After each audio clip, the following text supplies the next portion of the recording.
Daddy, I'm really hungry. Can we stop soon? Casey asked. Yes, sweetie, we're stopping at the next exit for food and gas. Almost in Phoenix. Do you need the restroom? Daddy, I'm not a baby. No, I don't need to go, but I'm starving. All right, we'll stop soon. Zane smiled, turning off the exit, signaling to Brad behind him. They passed a few fast food places without enough parking and headed to a cafe Zane knew where they parked their trucks. Zane helped his daughter Casey out of the truck, spinning her around as she giggled. She ran off to find her friends Stacy and Sammy, who greeted her with hugs and complaints about hunger. Carol, their mom, reminded them they had just eaten at the carnival and they should wait for their dads to check the horses. Once the dads returned, the group headed toward the cafe. Casey suddenly stopped, staring at a poster of a woman on a golden horse in the window. That's her, isn't it? She asked, looking up at Zane. The poster read, Prescott Frontier Days Queen Champion Barrel Racer Cassie Collins. Zane's heart ached. Yes, honey, that's your mommy. Why doesn't she love us? Casey asked softly. Carol, sensing Zane's pain, scooped Casey into a hug. Sweetheart, your mommy loves you. Famous people have busy lives. It's hard, but she does love you. Tears filled Carol's eyes as she held Casey close, and her daughters, Stacy and Sammy, hugged her too. Zane turned away, wiping his eyes. Feeling his pain, Casey hugged him tightly. I'm sorry, Daddy. I don't care if she doesn't love us. I have you, and that's all I need. Carol smiled through her tears. You do have the best daddy in the world, Casey. The family gathered around a table, comforted by each other's love. I'm not saying your mommy is fool's gold or anything bad about her. She was my best friend, and she was a good mommy to you, Carol said gently. But just because she looks perfect in pictures doesn't mean she is. Leaving you and your dad was a big mistake. Zane worried this would stir things up, but the girls soon lost interest and asked to sit at their own table. As they moved, Carol turned to Zane and Brad. How could she just leave? She doesn't even call. No gifts, not even for Christmas or birthdays. I just don't understand it. Zane shrugged, glancing at his daughter happily chatting nearby. He shifted the conversation. We'll be at Cal's ranch in about an hour. If he's awake, we'll stay in the house. Otherwise, the trailers will do. Carol, still upset, joined the planning. It was their first rodeo since Cassie left, and if Carol saw her, a serious talk was inevitable. But for now, she moved forward like the others. On the way back to the trailers, Stacy turned and said, We love the new sponsor's trailers with the beach scenes. Carol smiled, and Brad nudged Zane.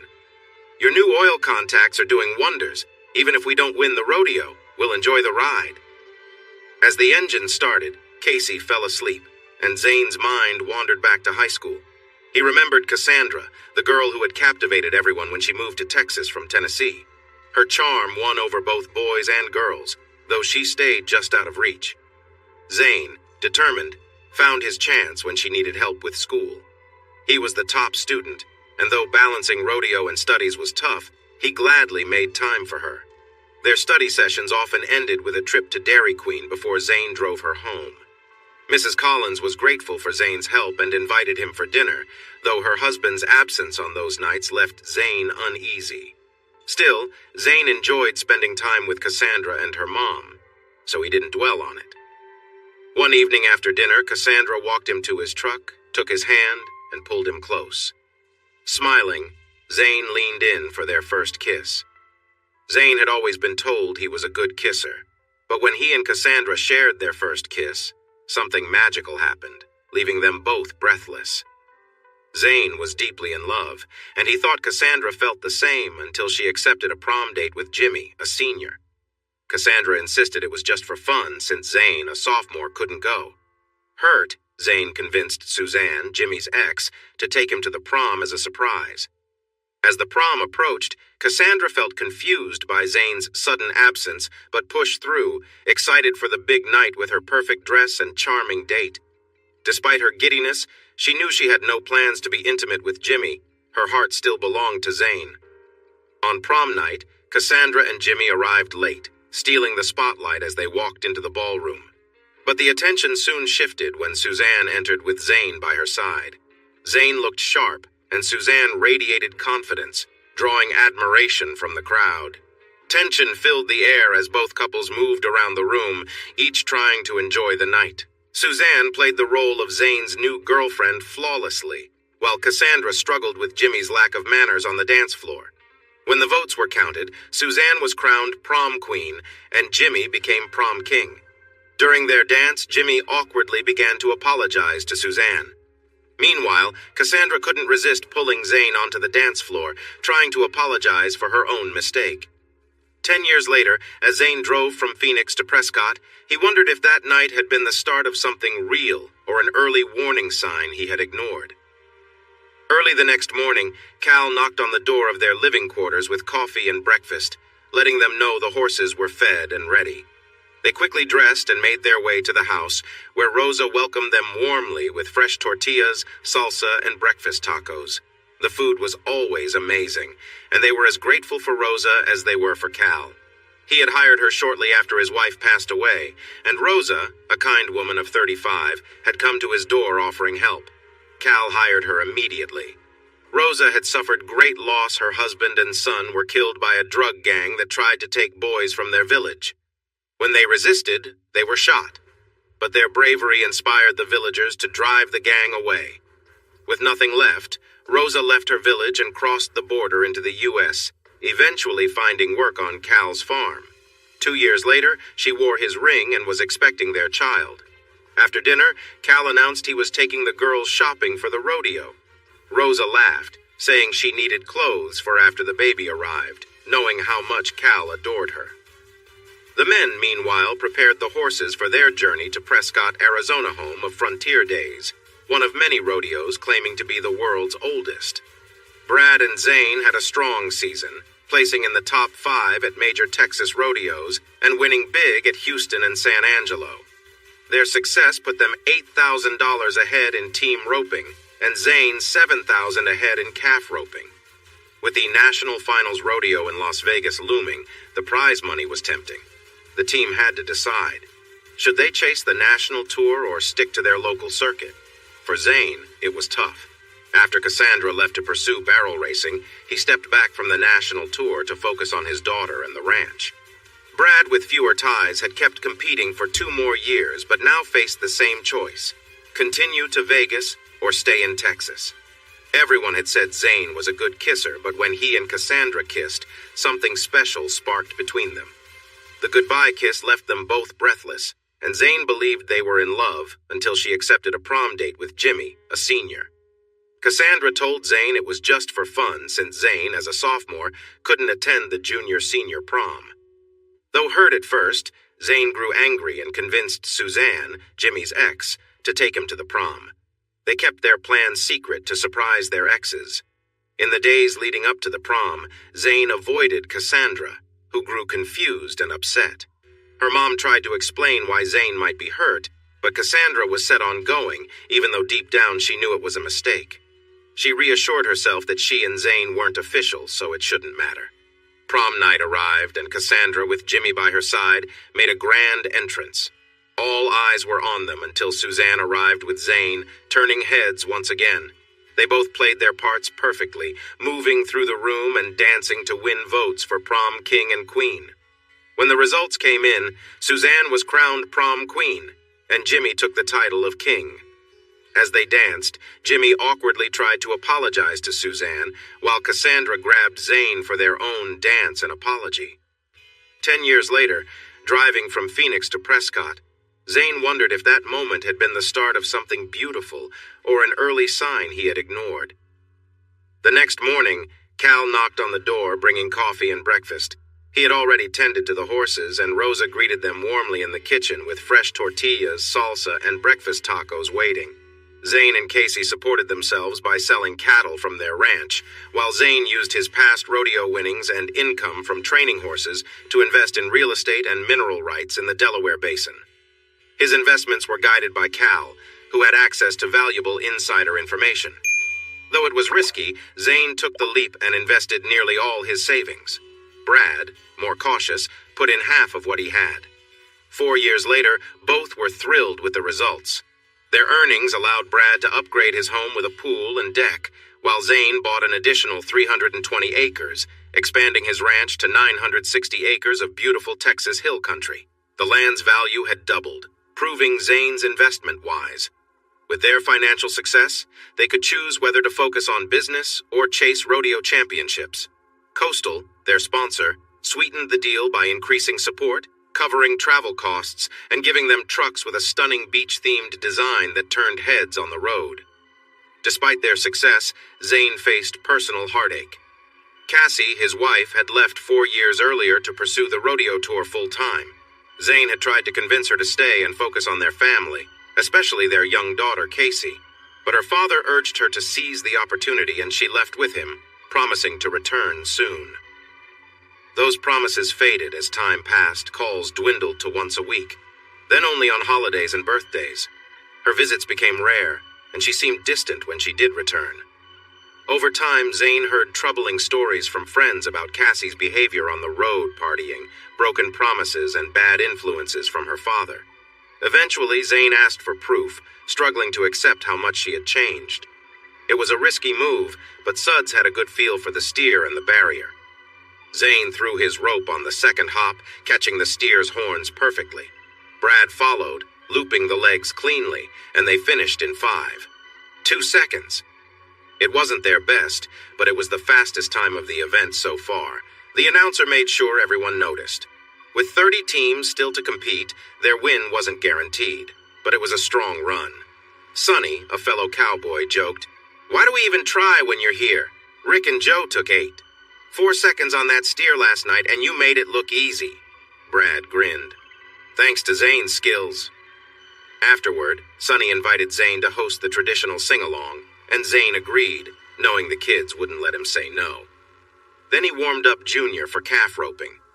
Zane drew a fast calf, and as he prepared, he worried about Junior acting up after too long on the road. But when the gate opened, Junior took off smoothly. Zane threw the rope on the third jump, landing it perfectly. He secured the calf quickly and signaled the judge. The time was 9 seconds, fast enough to take the lead.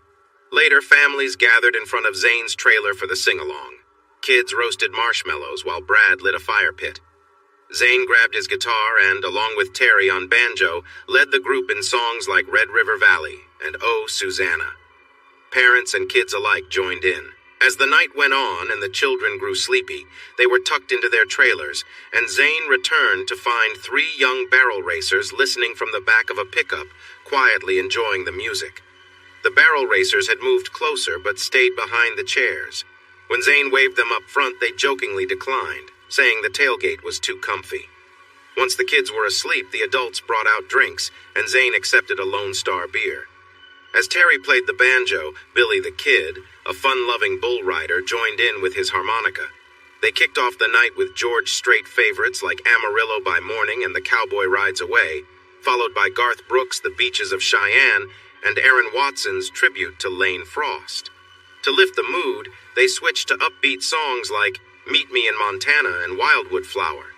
Zane noticed the barrel racers singing along, so he invited them to sit closer, but they politely stayed where they were. Next, the women got up to dance to Baby's Got Her Blue Jeans On, joined by Carol and the other ladies. As the fun continued with Honky Tonk Badonkadonk, everyone was laughing and enjoying themselves, even the barrel racers, who still kept their distance. Zane observed one woman in a hoodie, unsure who she was, but noticing how much she was enjoying the moment. After a brief break, Billy's wife requested one last dance song. The group played Copperhead Road with Billy drumming on a bucket. The women's line dancing impressed everyone, despite their hoodies hiding their faces.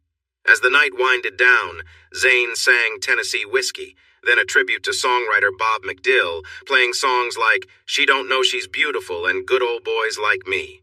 He encouraged the men to sing Amanda to their partners, emphasizing the love in their eyes more than perfect notes. By the end, many couples were cozied up together. Zane closed with the dance, explaining its deeper meaning. He reflected on how life is about taking risks, much like Teddy Roosevelt's Man in the Arena, reminding everyone to appreciate those who face challenges, whether they win or lose. As he sang, the evening felt bittersweet, but full of warmth and connection under the stars. Zane finished singing the dance, and the quiet settled over the group. Couples thanked him before heading to their trailers for the night. As Zane packed up, he noticed the barrel racers still deep in conversation. Curious, he approached. One of the girls tried to stand, but her friends held her back, teasing her. Zane felt a flutter of nervousness as he got closer. "Thanks for coming tonight, ladies. You made the sing-along special." He smiled, then stopped when he recognized the girl in the middle. It was Cassandra. "Hi, Zane. You sing beautifully. Thank you for letting us be part of this," she said, looking up shyly. His heart pounded, but he kept his tone casual. "You're welcome, Cassandra. You all were great." Lindsay, one of Cassandra's friends, chimed in. "You two should talk," before she and Renee left, leaving Zane alone with his ex-wife. Unsure of what to say, Zane broke the silence. "Do we really have much to talk about? It's been 2 years." Cassandra hesitated, then asked, "How's Red? I saw you riding another horse tonight. Is he okay?" Zane explained that Red was getting older, but still strong enough for the next big competition. Cassandra smiled as they briefly talked about their horses. Goldie, her prized mare, was still impressive, and Zane appreciated the referrals she'd sent his way for his horses. Then Cassandra's voice softened. "Can I see her?" Zane blinked, confused. "Goldie? No, our daughter, Casey. I saw her earlier, and I know I don't deserve it, but I want to see her." Zane knew better than to reopen old wounds, but he couldn't deny her request. With a nod, he gestured toward the trailer. Cassandra quietly followed him inside, moving toward the bunk where Casey slept. She gazed down at their daughter, her voice barely a whisper. "She's so beautiful." Emotions swirled between them, but Zane stood back, letting the moment be hers. Cassie knelt by Casey's bed, gently kissed her cheek. The little girl stirred, smiled at her mom, and fell back asleep. Cassie stood there for a few moments, hugging herself as the weight of her choices hit her. "Oh, God, what have I done?" she whispered, before rushing out of the trailer, her quiet sobs turning into uncontrollable tears as she ran off. Zane watched her leave, knowing she had finally realized the consequences of her actions. The morning practice runs went smoothly. Zane and Brad clocked in at 5, 0 seconds in team roping, giving them a solid lead with an average of 10, 2 seconds. In calf roping, Zane nailed a 7, 0-second run, leaving him well ahead of the competition. By noon, they packed up and began the 16-hour drive home, planning to stop at a friend's ranch in New Mexico for the night. The ranch was lively with 4 other families, kids playing in the heated pool. Joe Fay, Natalie's younger sister, made it clear she was interested in Zane, but he kept his focus on Casey, who joined the other kids for a sleepover in the house. Despite Joe's lively spirit and clear interest, Zane was exhausted after the long day. They spent the evening talking, but by 2 a.m. Zane was ready for rest. He politely told Joe she could either head inside or stay in the bed's other side. She stayed, but Zane was already thinking of their journey home the next day. As they drove through the mountains, the powerful engines of their trucks easily handled the trailers. With the speed limit stretching to 80 miles per hour and sometimes 90, they made good time across the flatlands of Texas. Zane's mind wandered as they passed wind turbines and oil pumps, a reminder of how much the landscape had changed. Suddenly, Casey's soft voice broke his thoughts. "Daddy, I had a strange dream. It started at the rodeo in Prescott and happened again last night. A blonde angel kissed me in my sleep, and when I woke up, it was Mommy, but she disappeared." Zane hesitated. Should he tell Casey about Cassie's visit? Instead, he asked, "How was last night's dream different?" "This time she kissed me, then got on a golden horse and raced off. She sparkled in the sun before she disappeared again." "Why do I keep having these dreams, Daddy?" "Maybe it's because you saw her at the rodeo. We're following the tour now, so you'll see her more, and maybe you can talk to her." "Graham says Grandpa tricked her into leaving us." Casey's voice was firm. "Sweetie, it's not nice to talk that way. Just call him your grandfather." "I'll never call him Grandpa. He took my mommy away." Casey's eyes held a determined stare, and Zane felt the pain behind her words. "I hate him," Casey declared, her voice unwavering. Without waiting for a reply, she turned away, retreating into the sleeper area, focusing on her iPad to distract herself. Zane's thoughts drifted to Cassie. Graham always said she had been the best mother until she left so suddenly, and Zane couldn't disagree. Cassie had been an amazing girlfriend and wife before everything changed. He remembered their engagement like it was yesterday. The day after graduation, they went to their favorite swimming spot by the Llano River. After swimming for a while, Cassie called out that she was hungry. As she stood waiting, Zane knelt down not to grab food, but a small velvet box. Cassie's eyes widened in surprise when he opened it to reveal a topaz ring surrounded by diamonds. "Will you marry me?" Zane asked, full of love. "I know we're only 18, but I can't imagine life without you." Tears of joy filled Cassie's eyes as she dropped to her knees. "Yes, Zane, I will marry you. We'll face everything together." They shared a kiss filled with promise and excitement for the future, deeply connected. Those were the memories Zane held on to, the moments when everything felt perfect before it all changed. Their relationship had always been filled with affection. Zane vividly remembered the tenderness they shared, like the time they found comfort in each other's arms. He had spent that evening softly kissing her neck and ears, tracing gentle patterns on her arms. They had moved slowly, savoring the closeness between them.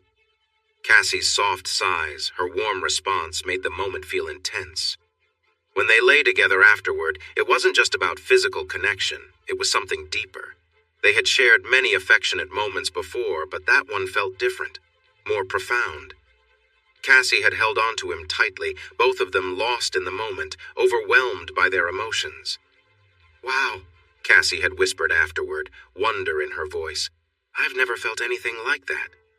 Zane had been equally amazed. "Me neither," he admitted. "It's something you can't put into words."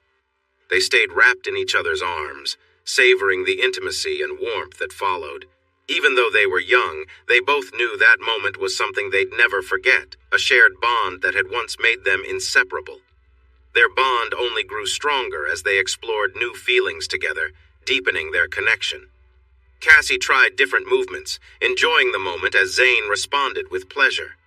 When he held her hips and moved with her, she gasped, feeling overwhelmed by the sensation. Afterward, they rested in each other's arms, feeling the closeness that came with their deepening relationship. Later, Red, Zane's horse, greeted them eagerly. Casey fed him an apple while Zane let the travel horses stretch their legs. After settling the animals, they moved their belongings from the trailer to the house, ready to spend a few weeks at home. Their first stop was a visit to Zane's parents, Sue and David, where they enjoyed catching up before heading to Graham's house for a big family dinner. As they arrived, Zane joked about the welcome home party for the rodeo folks, and Sue mentioned the pies and David's homemade ice cream. After the meal, Brad thanked Ella and Sue for the delicious spread while the girls went outside to play. The men lingered over sweet tea, chatting about ranch life and their plans for the summer rodeos, while the women handled the dishes. As the conversation shifted to their travels, Elle hesitated before asking, "Did you see my daughter?" Zane nodded, offering a smile. "We did at Prescott. She looked healthy and lovely, leading the grand entry as rodeo queen." "Did you talk to her?" Elle asked quietly. "We spoke briefly after the sing-along. She wanted to see Casey. She didn't wake her, but looked at her for a while." Zane paused, then added, "Casey later told me she had a dream that her mom was an angel who came to visit her." The room grew quiet, each person feeling the weight of the unspoken sadness, but also the lingering hope that somehow their fractured family might find peace again. Zane remained silent, unsure how to respond. Cassie's mother, Elle, wiped her eyes, her voice trembling. "I'm glad she wants to see her daughter, but did she say anything about the future?" Zane shook his head. Carol reached out and touched Zane's hand. "I've been meaning to tell you this. Now seems like the right time, so please listen," she said, glancing at Elle before continuing. "The morning after we saw Cassie, she came to our trailer and asked if we could talk. I hadn't spoken to her since she left, so I was cold at first, but she begged for just 5 minutes." Elle nodded as Carol continued. "Cassie told me about seeing Casey at the grand entry and how heartbroken she was. She talked about how it felt listening to you sing, Zane, especially when you introduced the dance. Then she broke down when she saw Casey with Cal, realizing what she had done."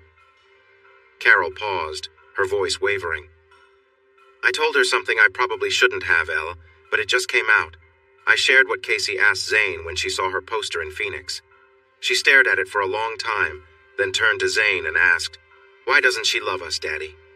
Everyone at the table fell silent, tears filling their eyes. Carol continued, "When I told Cassie that, she collapsed in tears. I made us both coffee and listened as she opened up. She told me about hitting rock bottom almost 2 years ago. She woke up one morning, hungover and filled with regret, and saw people gathering for cowboy church outside her window. She felt drawn to it. Cassie had tidied up, walked over, and listened as the preacher spoke about being reborn in Christ, no matter how bad your mistakes. She heard testimonies, including one from a young woman who had turned her life around after years of drugs and alcohol. The woman shared that she had found a new beginning in faith and had even made a vow to remain abstinent until marriage. Cassie was moved, recognizing herself in the young woman's story. When the preacher finished, Cassie stayed, unable to speak or move. The young woman, her husband, and the preacher approached her. The woman took Cassie's hands and asked if she was okay. Cassie found her voice and admitted, "I'm like you were, before you found your way." They prayed together, and Cassie felt an overwhelming sense of relief.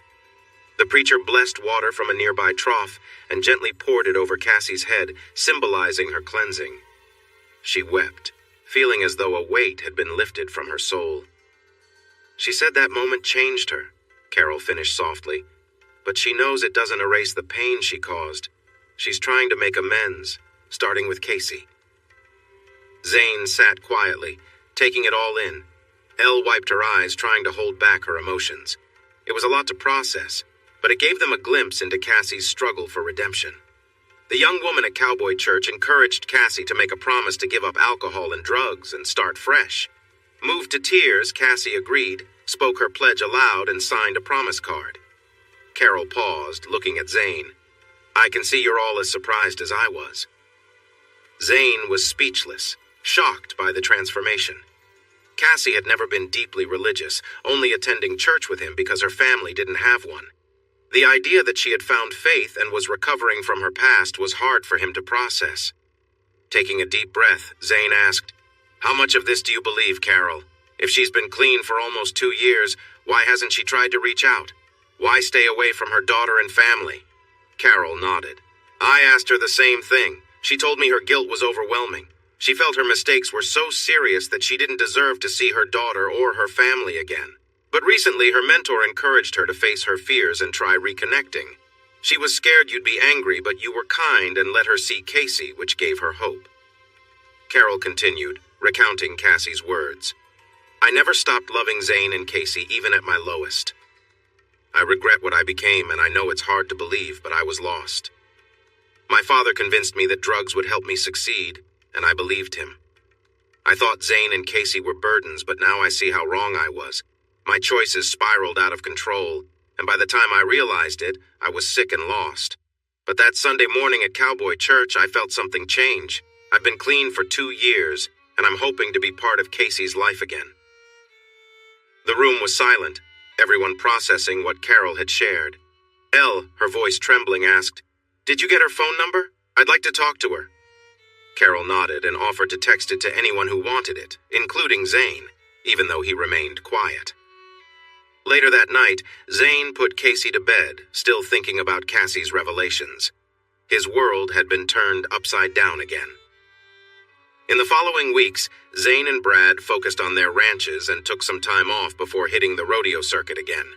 They traveled to Pecos, Texas, Reno, Nevada, and several other stops, but Zane didn't see Cassie until Cheyenne. Cassie quietly approached with a lawn chair during Zane's sing-along, dressed casually in shorts and a tee. She was greeted warmly by others, but Zane looked away before she noticed him. Casey, busy singing with her friends, hadn't noticed her mother either. But during a break, she saw her. "Daddy," Casey whispered, confused. "Yes, honey, that's her. Why don't you go say hi and introduce your friends?" "I think she would like that," Zane replied, nudging Casey forward. "But Daddy," Casey began to protest. "No buts, Casey. Stacy, Sammy, come on. Let's go say hello to Casey's mom, Cassie." "The sparkly lady from the poster with the golden horse? She's here?" Sammy asked excitedly. Zane nodded and the girls held hands as they walked over to Cassie. Cassandra, this is Brad and Carol's daughters, Stacy and Sammy, Zane said. Cassie stood up from her chair, knelt down, and greeted the girls warmly, shaking their hands. Casey watched her mother closely as Cassie's lip trembled, but she smiled through it, asking the girls about their trip to Wyoming and the big carnival. Zane then said, "I'll leave them with you for a moment while I take care of something." Cassie nodded, her voice quiet. "Thank you." Zane walked away, noticing Brad, Carol, and others watching him with curiosity. It seemed his friendly interaction with Cassie was causing quite a stir. 10 minutes later, Zane returned from his trailer with a new classical guitar. "I'm still learning, so go easy on me," he joked. Cassie was now surrounded by several more kids, entertaining them while Brad and Carol watched from nearby, smiling at how naturally she connected with the children. Zane led the group in a series of uplifting songs, "Will the Circle Be Unbroken," "In the Sweet By and By," "Amazing Grace," and more. As the kids started to tire, Zane paused, noticing Casey resting in Cassie's lap, too sleepy to go to bed but content in her mother's arms. "Mommy can hold me while Daddy plays," Casey said quietly. Cassie looked encouraged, and Zane, though uncertain, agreed. Zane shifted the mood, introducing a set of songs from the late 1950s and early 1960s. He sang "Let It Be Me" and "Wake Up Little Susie" by the Everly Brothers, followed by "All I Have to Do Is Dream," explaining how it resonated with rodeo cowboys and cowgirls missing their families. He moved on to Ricky Nelson's "Poor Little Fool" and "Lonesome Town," before finishing with a few Elvis classics, "Love Me Tender" and "I Can't Help Falling in Love." He encouraged the men to sing along, creating a sentimental, intimate moment. As the evening wound down and people began leaving, Zane found himself alone with Cassie, still holding a sleeping Casey. Cassie's voice was determined but soft. "Zane, we both know you were never the fool. I was. You took care of our child, our ranch, and everything else while I threw it away. I let others treat me poorly, and I disrespected our marriage. You were always doing what was right for us, and I was too lost to see it. Carol told me she shared my story with you, so I won't go into it again. I know I don't deserve the chance to be part of Casey's life after all I've done, but if you could find it in your heart to give me another chance, just to see her, I promise to respect your boundaries and follow whatever rules you set." Zane looked at her, his emotions mixed. "I could say your promises don't mean much, but I won't. Let me think about it, and we'll talk again later. We're staying here for a bit, so check back when you're ready."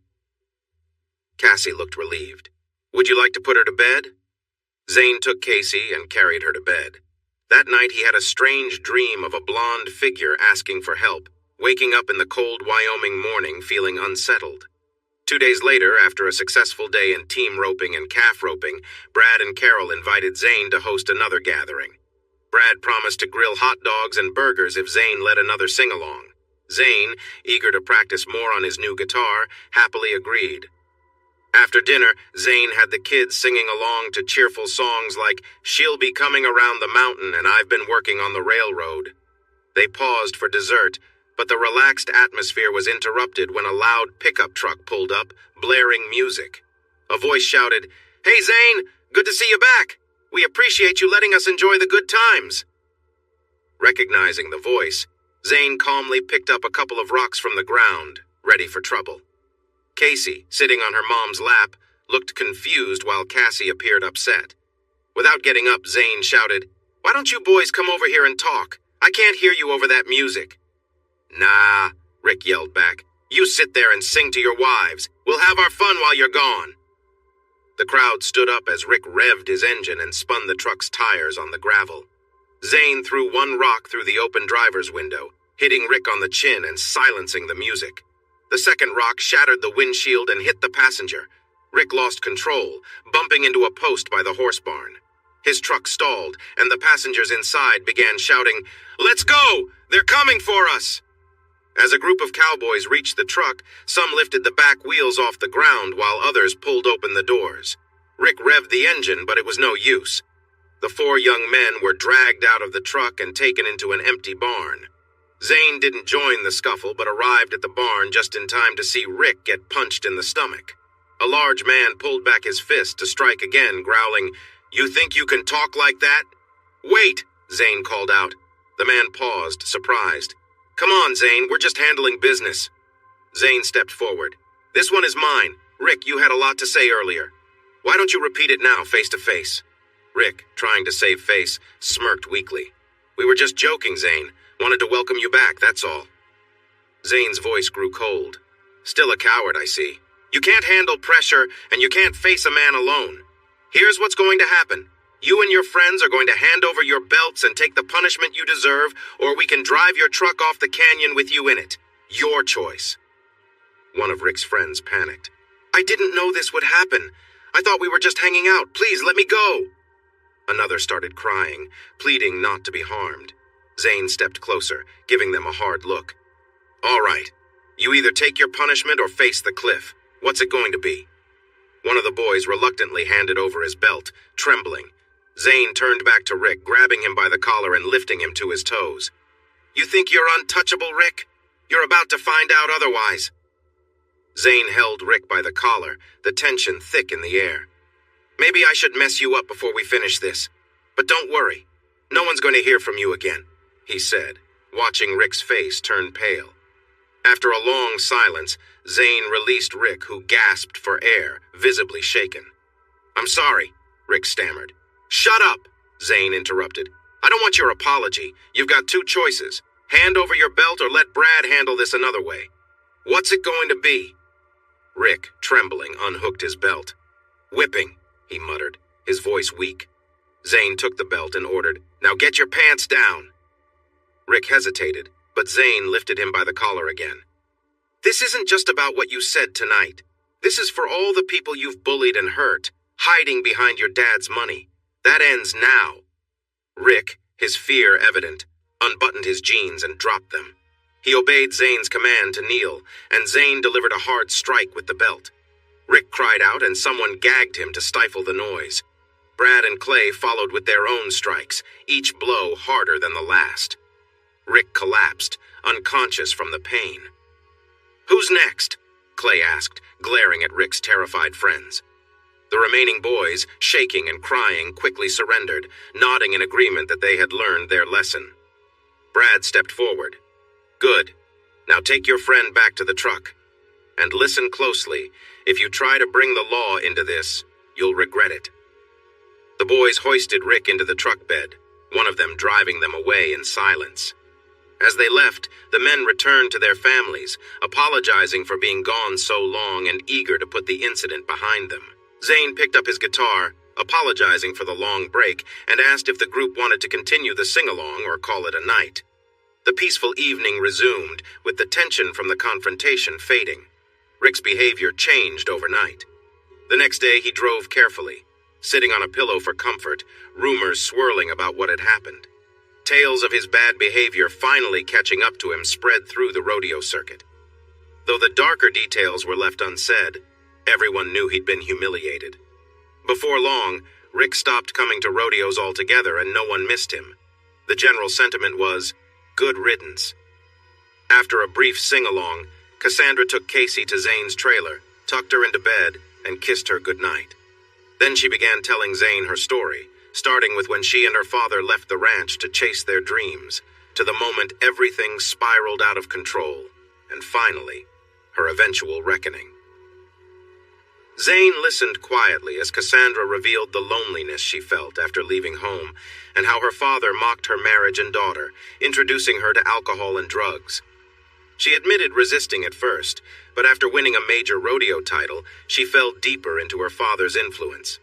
He brought men to their trailer, took her to wild parties, and fueled her descent.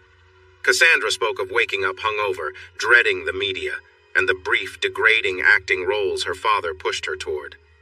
Looking directly at Zane, she said, Zane, after I betrayed you, lying became easy.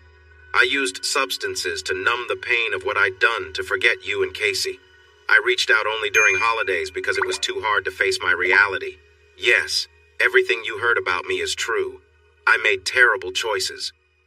She paused, her voice filled with regret.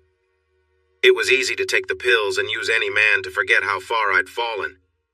Cassie's voice trembled as she finished her story, admitting how hard it had been to face sobriety and confront her mistakes.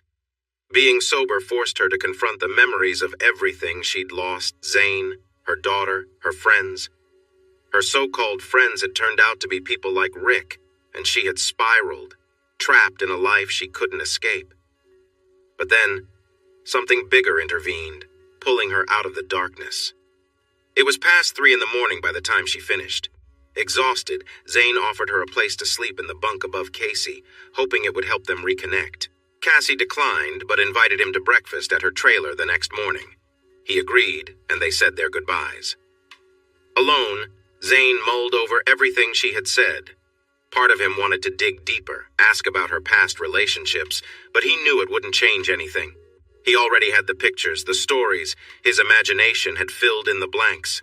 Why force her to relive those dark moments? She had admitted her wrongs, confessed to her past mistakes, and now wanted to be there for their daughter. She hadn't asked for a second chance with him, just with Casey. Could he deny her that? People could change. She wasn't the same person she had been 2 years ago. Why should those years define her forever? Zane sighed and pushed the thoughts away. It was too much for one night. He needed sleep. The next morning, Casey was dressed and ready by 8:45, eager to see her mom. Zane, still busy with the horses, finished up and they headed to Cassie's trailer. Cassie greeted them warmly, hugging Casey before inviting them inside. She handed Zane a cup of strong coffee, and they shared small talk about their sleep. Breakfast was simple but delicious. Zane couldn't help but notice how good Cassie looked. She wore loose red shorts and a white shirt tied at the waist, her golden hair falling softly on her shoulders. She caught him glancing and smiled. "Caught you looking," Zane joked. Cassie laughed lightly. "Thanks, but I know I'm too skinny," she said, smiling more genuinely. Zane felt a shift inside him. The anger he had held onto for so long had faded, replaced by a sense of loss and regret. There was still hesitation, but he no longer burned with rage. The morning passed easily, with Casey spending time with her mom. After lunch and a nap in her mother's bed, Casey woke full of energy, dragging Cassie outside to find Zane. They found him with Brad, Carol, and other friends. Casey bounced excitedly. "Daddy, can we go to the carnival in the Old West Museum?" Cassie asked if she had time to change, but the women around her laughed. "You're fine," Carol said. "You're wearing shorts like the rest of us. Just grab some sneakers." With everyone in good spirits, they set off toward the carnival. Zane explained the plans for the day, mentioning they had extra time before the next event so they could all relax and have some fun. Zane chuckled when Cassie said, "I gave up some personal time, but I'm fine." His playful remark about women and their love for drama sparked a round of good-natured scolding from the women in their group. Rambo summed up the men's feelings with a grin. "I'd rather be somewhere else." The day at the fair was more exciting for the kids, while the museum intrigued the adults. Everyone enjoyed the botanic gardens, and after a nice meal, they made their way back to the trailers. Casey alternated between holding her mom's and dad's hands, insisting they swing her like they used to. Zane and Cassie avoided touching, but when it happened, they exchanged small smiles, with one quietly apologizing and the other smiling back. Carol kept a watchful eye on the situation.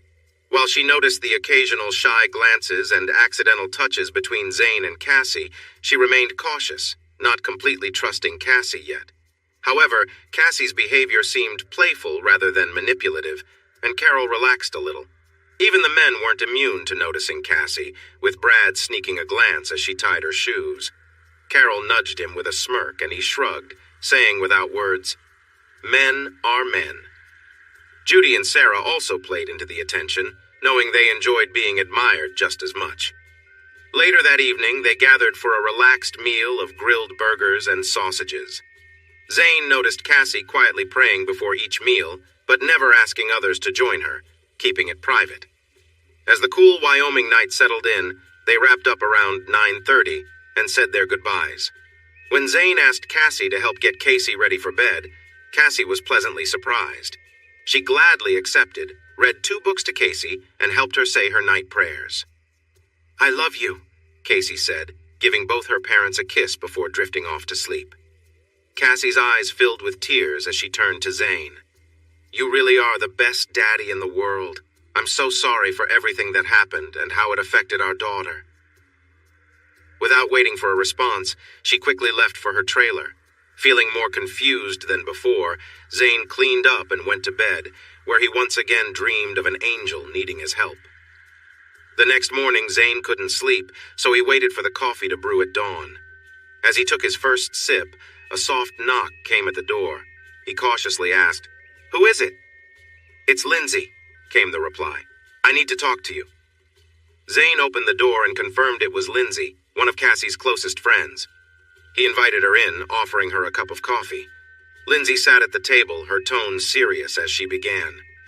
"Zane, I'm going to get straight to the point. Yes, Cassie has really changed. I know it's hard to believe, but I've been with her since that Sunday she turned her life around, and she's stuck to her promises. But there's something she hasn't told you, her father. When she cut ties with him, he came after her with lawyers trying to enforce a ridiculous agreement. My brother, who's a lawyer, helped sort it out, but recently he's been watching her again. He's got some dangerous people involved, and she's scared. I'm really worried about what he might do, Zane." Lindsay's words struck a chord with Zane. "You're making things harder for her without realizing it. The kinder you are, the worse she feels. She wishes you would yell at her, punish her for what she did. Instead, you're letting her be with her daughter and your friends, which is breaking her heart because she knows she's ruined any chance of a future with you." Zane stood up, refilling their coffee cups, his voice calm but filled with frustration. "What do you expect me to do, Lindsay? Should I keep her away from Casey like she's kept herself away? How does abandoning her daughter help anyone? You know how painful it's been watching Casey cry on her birthday, waiting for a call that never comes. She's missed everything for 2 years, holidays, birthdays, everything." Lindsay sat in stunned silence as Zane continued. "You and Carol believe she's different now, but I still see the same selfish person who left us. If she truly realized her mistakes, why didn't she come back sooner? Why didn't she reach out to Casey, ask for forgiveness, or even send a gift? Instead, she stayed away, leaving us all to deal with the fallout." Lindsay hesitated, then spoke softly. "She didn't feel like she deserved to come back." Zane's response was sharp. "If she truly felt unworthy, she would have sought forgiveness, not run away. Feeling sorry for herself doesn't make her a good mother. She was loved by me, by Casey, and she turned away from that. Now she thinks she can just step back in. Casey barely knows her anymore. I'll let her see Casey, but I'm doing it for my daughter, not for her. And if she hurts Casey again, she won't like the consequences." Lindsay listened, her expression serious. "Zane, I understand now. I didn't see it from your side before. Cassie regrets everything deeply, but regret alone doesn't fix things. She wants to move forward and be there for Casey." Zane sighed. "If she wants to be in Casey's life, she needs to stop dwelling on the past and show us the person she claims to be now. No more apologies. If she's changed, she needs to prove it. I've known her for years. She's smart, ambitious, and beautiful, but those things don't matter if her heart isn't in the right place. She has to show us that." Taking a deep breath, Zane softened his tone. "Tell her to meet us at my trailer at noon, wearing shorts and a swimsuit. We're heading to Kurt Gowdy State Park to kayak and enjoy the day. There will be families and kids, and it's her chance to show us who she really is now. If she can't, she should write Casey a letter and leave again." He added with a smile, "You and your friends are welcome to join us. We'll have plenty of room in my truck if you want to ride." Lindsay smiled back. "That's the best offer I've had in months, but I'll take my truck. Let's make it a good day." Lindsay smiled and said, "You'll need to sit on towels to keep my seats dry, but I can fit 6 people, and there's plenty of room in the back for coolers. Deal?" Zane rolled his eyes, grinning. "Just tell me your seats aren't pink. Gotta keep my tough guy image." She laughed, shook her head, and leaned in to kiss him gently on the cheek, lingering for a moment. "You smell nice. See you at noon," she said as she left. Lindsay's truck was sleek and comfortable. Zane, Casey, and another barrel racer, Lacey, rode in the back, while Lindsay, Renee, and Cassie sat up front. They made their way to Kurt Gowdy State Park, where Sarah had organized the day's activities. Donnie, Sarah's brother, had already set up a barbecue, and everyone contributed drinks, snacks, and supplies.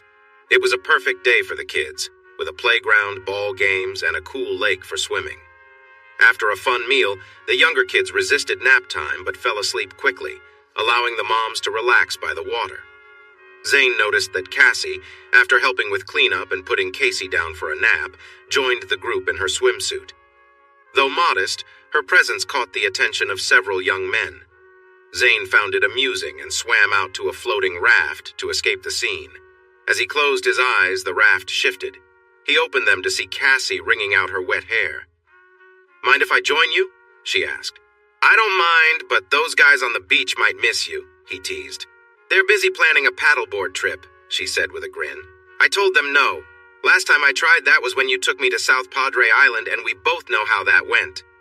"You did great once you figured out the balance," Zane replied. "Timing the waves was tricky, but you got it." Cassie smiled, remembering their trip, but her expression soon faded as she thought about everything she had missed. "We really did have a wonderful time. I haven't been back to the coast. Have you?" "Yeah, Casey and I have gone the last 2 years to Port Aransas. She loves it, feeding the seagulls, playing in the waves. She got so carried away feeding them once, I thought they might carry her off." Cassie laughed with him, but the realization that she had missed these moments hit hard. She should have been there, making memories with her family, not chasing rodeo wins in towns she barely remembered. Zane noticed the change in her mood. "You've missed some memories," he said gently, "but you can still create more. She's your priority now, and I'll help however I can because she needs her mom." Cassie nodded, emotion filling her voice. "I want to be there for her, to answer the questions she's starting to ask." They spent the next half hour talking about the ranch, Zane's parents, and Cassie's mother, enjoying the peaceful moment. When Brad whistled and Carol waved, little Casey was rubbing her sleepy eyes. They rejoined the group and spent the rest of the afternoon together. Their first adventure was a canoe ride around the lake, which made Casey squeal with excitement. Cassie, nervous at first, did well in the canoe, and they marveled at the wildlife and clear water. As they paddled, Zane enjoyed the view from the back of the canoe, realizing that maybe Cassie wasn't so fragile after all. Back on shore, the kids shared fishing rods, catching a few fish before releasing them unharmed. Later, Sarah led a group hike to Hidden Springs, with 6 volunteers to watch the kids. Zane noticed Cassie struggling to keep up and asked if she was okay. "I'm fine," she said, "but I need to get in better shape. Years of tough living caught up to me, and I haven't really tried to change. I just drive to the next rodeo, stay in the trailer except for the grand entry, barrel runs, or interviews, and then do it all again. My friends call me the old lady, and sometimes I feel like one." Zane smiled. "You used to be so careful about staying fit." "I've lost the motivation. I don't have anyone to make me put in the effort," she admitted.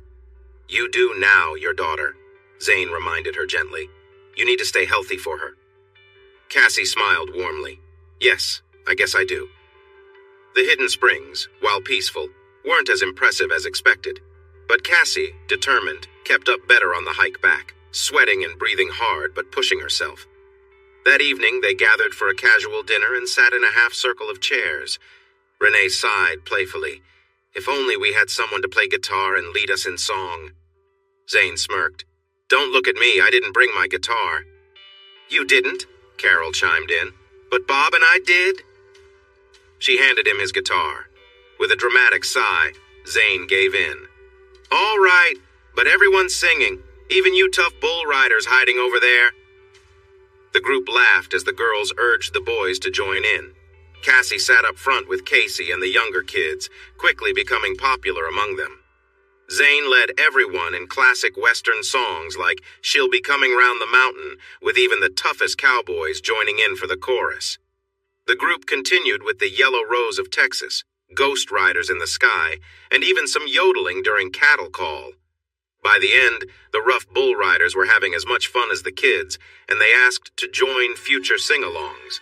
On the ride back, Casey fell asleep between her parents, leaving Cassie and Zane to chat lightly with the others.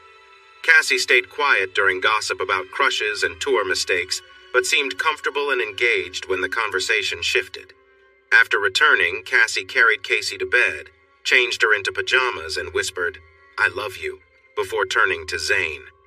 A thoughtful expression crossed her face, but instead of lingering, she said, "I had a great time today.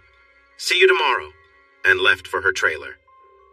Zane realized his earlier suggestions to Lindsay might have had an effect.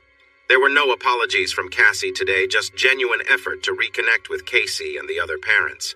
She seemed more confident and mature, focused on the present rather than her past mistakes. On Saturday, Zane, Brad, and Cassie prepared for the final show of the second round.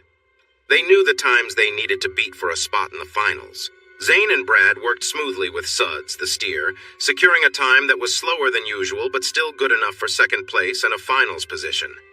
Zane followed up with a solid tie-down run, clocking in at 11 seconds, which put him in first place overall. Cassie outperformed the field in her event, earning a spot in the finals with a half-second lead. The night was a success for all three, and they celebrated with their families while enjoying a Dierks Bentley concert. Casey, exhausted by the end, was carried back to the trailer by Zane. Cassie helped get her ready for bed, and they both kissed her goodnight before Cassie returned to her trailer. The next day, Cowboy Church featured a moving sermon titled, "It's Never Too Late." Cassie was deeply emotional, quietly crying during the service. Casey comforted her, and Cowboy Bob congratulated Cassie on her sobriety, suggesting Zane meet with him afterward. After the final event, where they won several first-place and average awards, Zane met Cowboy Bob, who shared insights about Cassie's struggles with her father and management. Bob asked about Zane's relationship with her. Zane explained they were just co-parents, unsure if that would ever change. Bob encouraged him to consider a future with Cassie, noting her growth and commitment to her faith. Cassie had rodeo commitments in Idaho and Montana, so after an emotional goodbye with Casey and a brief hug with Zane, she headed west. Zane and Brad took the scenic route back to Texas, stopping near Fort Collins, Colorado to explore Rocky Mountain National Park with their families. They marveled at the beauty, hiked the alpine trails, and stayed in a cabin near a cold mountain creek.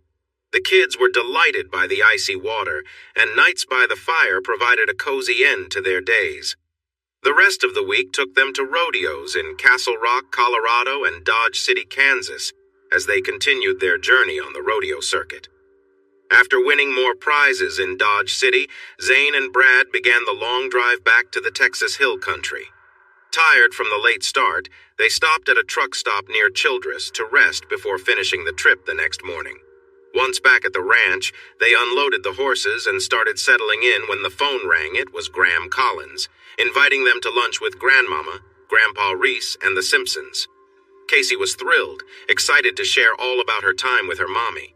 The meal was a feast, and everyone enjoyed second helpings, followed by delicious desserts. Casey and the Simpson girls chattered non-stop about Cassie and how wonderful their time together had been. Carol shared stories about Cassie, reminding everyone of the kind, loving person she had been before leaving with her father. Zane's mom noticed he had been quiet during the conversation. "Zane, do you have anything to add?" "Not really," he said. "She really cares for Casey, and seeing them together makes me happy." He smiled at his daughter. "Is Cassie coming to see us soon?" Elle asked. "She has plans in Idaho first, but she mentioned coming to Texas afterward. We'll hear from her soon unless she changes her mind," Zane replied, just as his phone beeped with a message. Cassie had texted, "Still okay if I visit Casey and Goldie's baby sister? I'll call Mom if it's fine." Zane smiled as he replied, "Sure." Almost immediately, Elle received a call. "Hello?" she answered, a bit uncertain. "Mama, it's Cassandra. I want to come back to Texas for a little while and stay with you. Is that okay?" "Honey, I was upset, but not anymore. We've been talking about you, and I've heard wonderful things. Yes, you're welcome to come stay with me. It would make my day." "Thank you, Mama. Are Zane and everyone there?" "Yes, dear. They're enjoying Sue's peach cobbler and David's homemade ice cream. Want to talk to Zane?" "Yes. And when I come home, can we have a meal like that? I'm already hungry just thinking about it." Elle smiled. "We'll make you something special, right, Sue, David?" "Oh, absolutely." Sue laughed, and Carol chimed in, "And I'll help." Everyone heard Cassie choke up a little. "Can I talk to Casey?" Casey was beyond excited to hear from her mother and eagerly told her about all the adventures they'd had, from seeing elk in Estes Park to their trip to Dodge City, where they learned about Wyatt Earp and Bat Masterson. The conversation wasn't quick, with Casey animatedly recounting every detail, and Cassie listening intently, her voice filled with joy. When Casey finally wound down, she passed the phone to Zane. "Mommy wants to talk to you now, Daddy." Zane chuckled as he took the phone. "Well, that'll teach you not to ask her what she's been up to." Cassie's laugh echoed through the phone. "You have no idea how much I loved hearing her. She fills my heart with joy." "We loved it too," Zane said. "She's a happy little girl again, and I thank you for that. So what's on your mind?" Cassie's tone shifted, softening with emotion. "Zane, I won't dwell on the past, but I want to ask if it's okay if I come home. To stay with Mom, of course." Zane smiled. "Of course, it's okay. Did you think I wouldn't want you around, seeing your daughter and Goldie Jr.? That's just your worries talking?" Cassie exhaled, relieved. "Thank you, Zane. I'm leaving tonight from Caldwell." Zane smiled, knowing how much this meant to her. "Safe travels. We'll see you soon." Lindsay had a driver bringing her truck home and was waiting for Cassie to join her for the drive to Albuquerque. They planned to leave after Cassie's run, but when 10:30 came and went, Zane started to worry. Cassie hadn't called and wasn't answering her phone. Zane called Lindsay, who picked up immediately, sounding worried. "Zane, have you heard from Cassie? I'm in her truck, but she hasn't shown up. I'm starting to get scared." "Stay on the line, Lindsay," Zane said, trying to reassure her. "Maybe she got delayed by a sponsor." Lindsay took a flashlight from the truck and walked around, keeping Zane on speakerphone. Halfway down the path, she found a phone in the dirt, Cassie's phone, with Casey's picture on the screen. "Zane, I found her phone." "Do you see anything else? Any security cameras? Anyone nearby?" Zane asked. "There's a trailer I don't recognize," Lindsay said. "I'll knock." A woman opened the door, and a man appeared behind her. "Yes, we saw something," the man said. "A woman was walking when a dark SUV pulled up. Two big men grabbed her and put her in the car. An older man came out and told us she was his daughter, and they were taking her to get help." Zane, still on speaker, demanded, "Did you call the police?"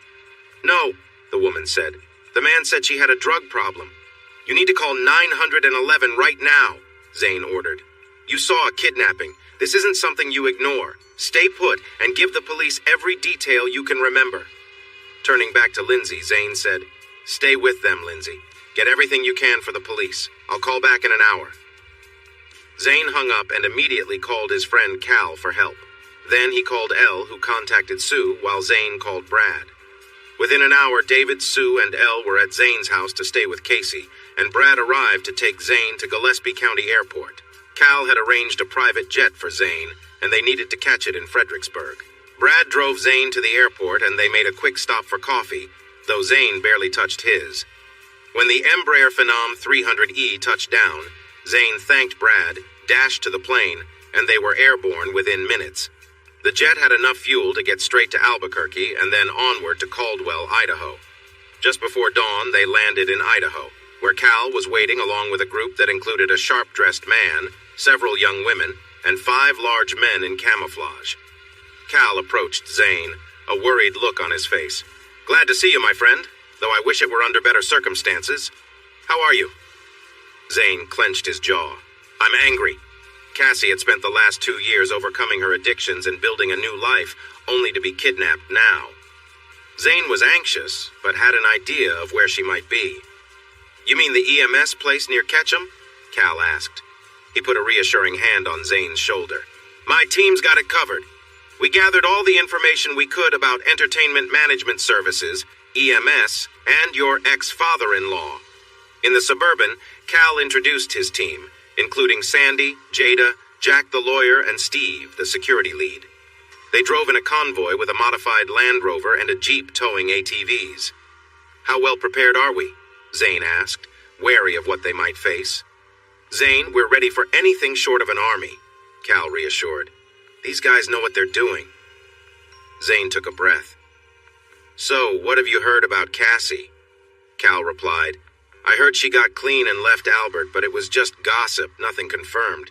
I figured her friends were keeping you in the loop. But tell me, do you believe she's really changed?" "She came to see Casey at Prescott and again in Casper. She's made real efforts to reconnect, and Carol believes in her too.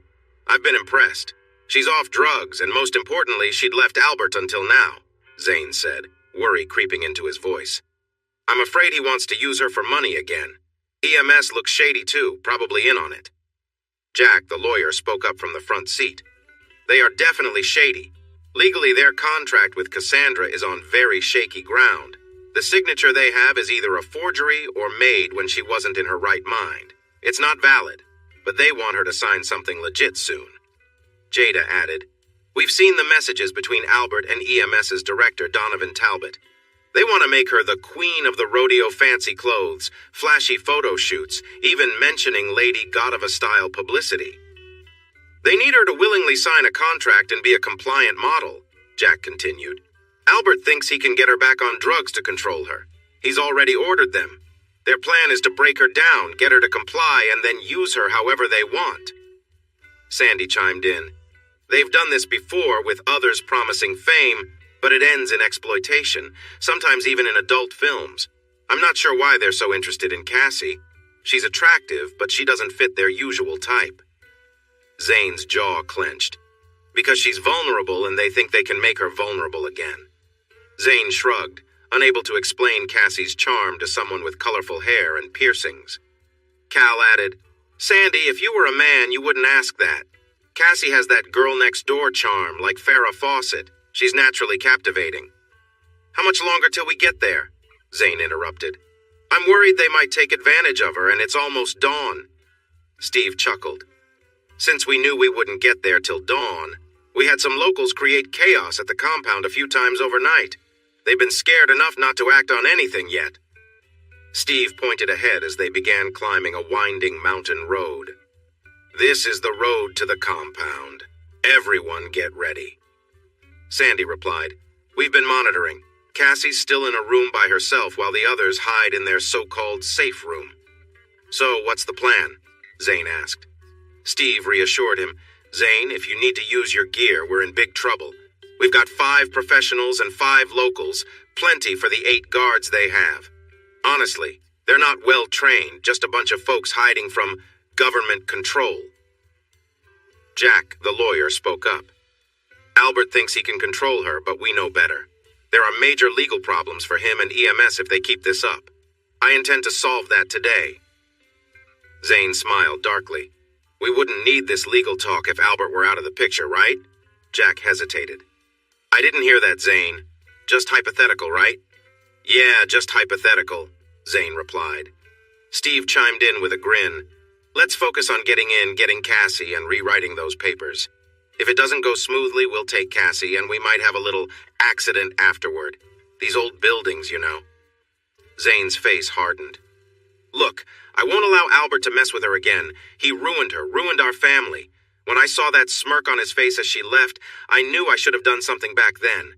It's never too late to make it right." Cal squeezed Zane's shoulder. "For now, let's stick to the plan. We'll get everyone together, see how they respond, and take it from there."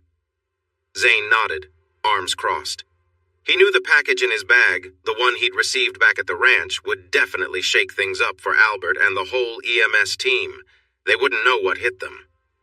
Zane made quick work of the frightened guards, ordering them to drop their weapons and lie down. The red dots on their chests made them obey without resistance. Within minutes, Zane, Steve, and Cal approached the headquarters, forcing their way inside by shooting the door handle. They reached the safe room, Steve commanding those inside to open up. The door creaked open, and they stepped in. Zane's eyes locked on the 4 men and a woman huddled in a corner. "Where's Cassie?" he growled. The tallest man pointed to a side door. Zane didn't wait. He pushed through to find Cassie gagged, clothes disheveled, looking terrified. Seeing red, Zane shouted, "Step away from her!" He delivered a fierce slap to the man by her side, throwing him out of the room, where he landed in front of Albert, the very man responsible for all this. Steve moved in to help Cassie as Zane approached Albert, pressing his gun under his chin. "You've got 10 seconds to tell me what you gave her, or you'll regret it," Zane hissed. Albert stammered, "Just something to calm her down. She wanted it. After Cheyenne, she started using again, and I was just helping." Zane laughed bitterly, shaking his head. "You lying coward! Cassie has been sober since Cheyenne. I know because Casey talks to her every night, and I've listened in. You kidnapped her and drugged her to control her." Jody, the so-called nurse, mumbled something, and Zane nudged him sharply. "Speak up! What did you do to her?" All right. We took her at the rodeo and she fought back, so I gave her something just to calm her down. Maybe it was too much. I didn't mean harm, Jody pleaded. Zane kicked him again, his voice cold. You're just as guilty. The next lie will get someone seriously hurt. Nearby, a well-dressed man, Slick One, tried to regain control, saying, All this isn't necessary. We have a signed agreement. Let's discuss this like adults. Zane turned, pressing his gun against Slick's neck. Signed agreement? He sneered. You think that will hold up after what you've done? This signature was forged, coerced, or worse. I doubt a jury would take long to destroy your so-called contracts. Zane knew they were all in serious trouble, and it was time to finish this game. Cassie was getting out of here, and if they wanted to argue, he was ready for them. Cassie glared at her father, anger boiling over as she took a step forward and slapped him hard. You are the worst father ever! How could you treat your own daughter like this? It's shameful! Her voice trembled, but there was resolve in her eyes. Albert looked up, his expression wavering between shock and fear. Cassie took another step back, her hands clenched. She looked around the room at the EMS executives seated at the table, each appearing tense and unsure. Cal stepped forward. All right, let's get to the point. You all claim to have signed contracts from Cassie here, but given the circumstances under which she was taken, there's little chance any jury would see those as valid. He gestured towards Jack, who had the documents in hand. Our legal expert here is ready to go over those contracts. Jack spoke firmly, his eyes scanning the room. What we have here is a classic case of coercion. This is not just a civil issue. These actions could lead to criminal charges against all involved. He laid the contracts on the table, his eyes locking on Slick One. We can do this the easy way or the hard way. Either you nullify these sham contracts and agree to leave Cassie alone, or we let this escalate through the courts, and believe me, it won't end well for you. Slick One swallowed hard, his face pale. He tried to muster a calm demeanor, but the tension was evident. We're willing to discuss a reasonable settlement, he said, glancing nervously between Zane and Cal. Zane leaned forward, his voice like ice. No settlement. You leave her alone permanently. There's no amount of money that could make up for what you've done to her. He glanced at Cassie, then back at the executives. I think it's time to end this nightmare. Slick 3 and the woman, clearly frightened, nodded quickly. Slick 2, still visibly shaking, stammered, We can void the contracts. Just, please, no more threats. Cal nodded at Steve, who signaled his team. Good choice. But understand, if any of you come near Cassie again, there will be no more discussions. We will be pressing every possible charge. Cassie, standing tall now, spoke with a calm resolve. I want it in writing, and I want it signed. No more claims over me, my image, or my career. And as for my father... She turned to look at Albert, who remained on the floor, defeated. You're done controlling me. I'm taking my life back. Albert started to say something, but Zane cut him off with a glare. She said enough. Your part in this is over. Jack quickly drafted a document nullifying the contracts, and Slick One signed with a trembling hand. It was done. The false agreements were voided, and they had no further claim on Cassie.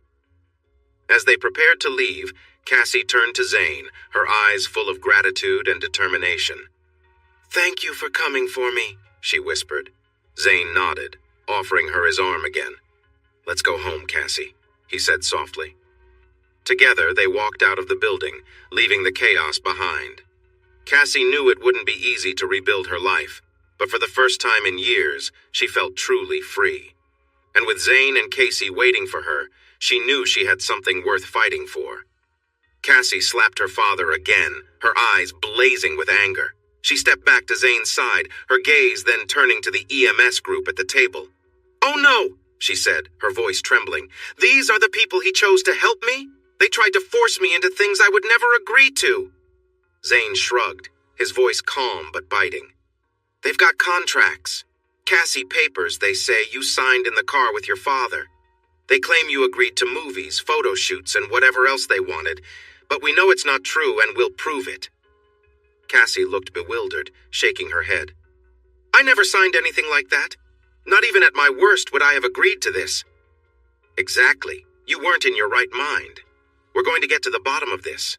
Jack here will help us sort things out, Zane said, nodding towards Cal's lawyer. Or we could just put these people out of business entirely. Your call. Cassie glanced at Zane, her eyes fierce. I'll listen to their offer, but if it's not right, then we go with your plan. Donovan Talbot, the man in the bright yellow polo, started to speak. He outlined a reduced Deal 2 films, 2 photo shoots, a lighter version of their original plan. Cassie cut him off sharply. No way! I want nothing to do with this. None of your papers are valid. Cal stepped in before Zane could react. Donovan, these papers need verification. Jack will compare them to the documents Cassie signed before a notary. Donovan began to hesitate. Well, we're kind of relying on her father's word now. Cassie looked over the documents Donovan handed her. She shook her head. These aren't mine. The signature isn't even close. It's a complete fake. Jack smiled. Would you testify to that in court if needed, Cassie? Absolutely, she replied, her confidence growing. Donovan tried to backtrack, feigning shock. It seems Mr. Collins has misled us. Zane couldn't help but laugh, and soon the room filled with laughter from Cal, Jack, and even Cassie. It was clear the truth was out, and these people had lost control. Then a woman in the room, Elizabeth Parker, spoke up. Miss Collins, perhaps there is another way forward. You have many fans across the tour, and with EMS, we could promote your brand, grow your career without you needing to ride as much. You could earn more and spend more time with your child. Cassie's face darkened. I was already planning for Caldwell to be my last rodeo, maybe forever. I've spoken with my mom, she wants me back home. And after seeing the lengths you all went to in trying to ruin my life, I am more determined than ever to stop you. Elizabeth tried to object, but Cassie's voice was unyielding. Don't bother denying it. My father wouldn't have kidnapped me without a plan with EMS. You're all complicit, and I won't let you get away with it. Cassie turned to Jack. I want to press charges, against all of them. Let's end this, once and for all. Jack nodded. Consider it done. Zane put an arm around Cassie for support as they walked out, leaving the stunned EMS executives behind. It was over. Finally, they could move forward free from the past. Zane raised his hand, cutting the woman off. Cleansing fire, he said, his voice steady, and she fell silent. Jack stepped in, a grin forming.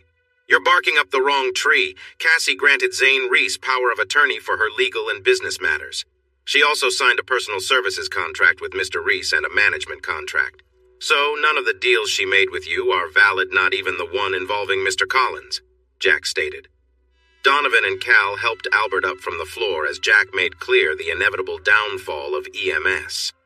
He explained that the only decision left was when to proceed with the lawsuit, which would bring down the entire company and its executives. Cassie took it a step further. She got Donovan to sign a paper relinquishing any claims on her time or image. Then, with a sudden burst of fury, she slapped Donovan across the face. I hope I see you fail, she hissed, before turning away.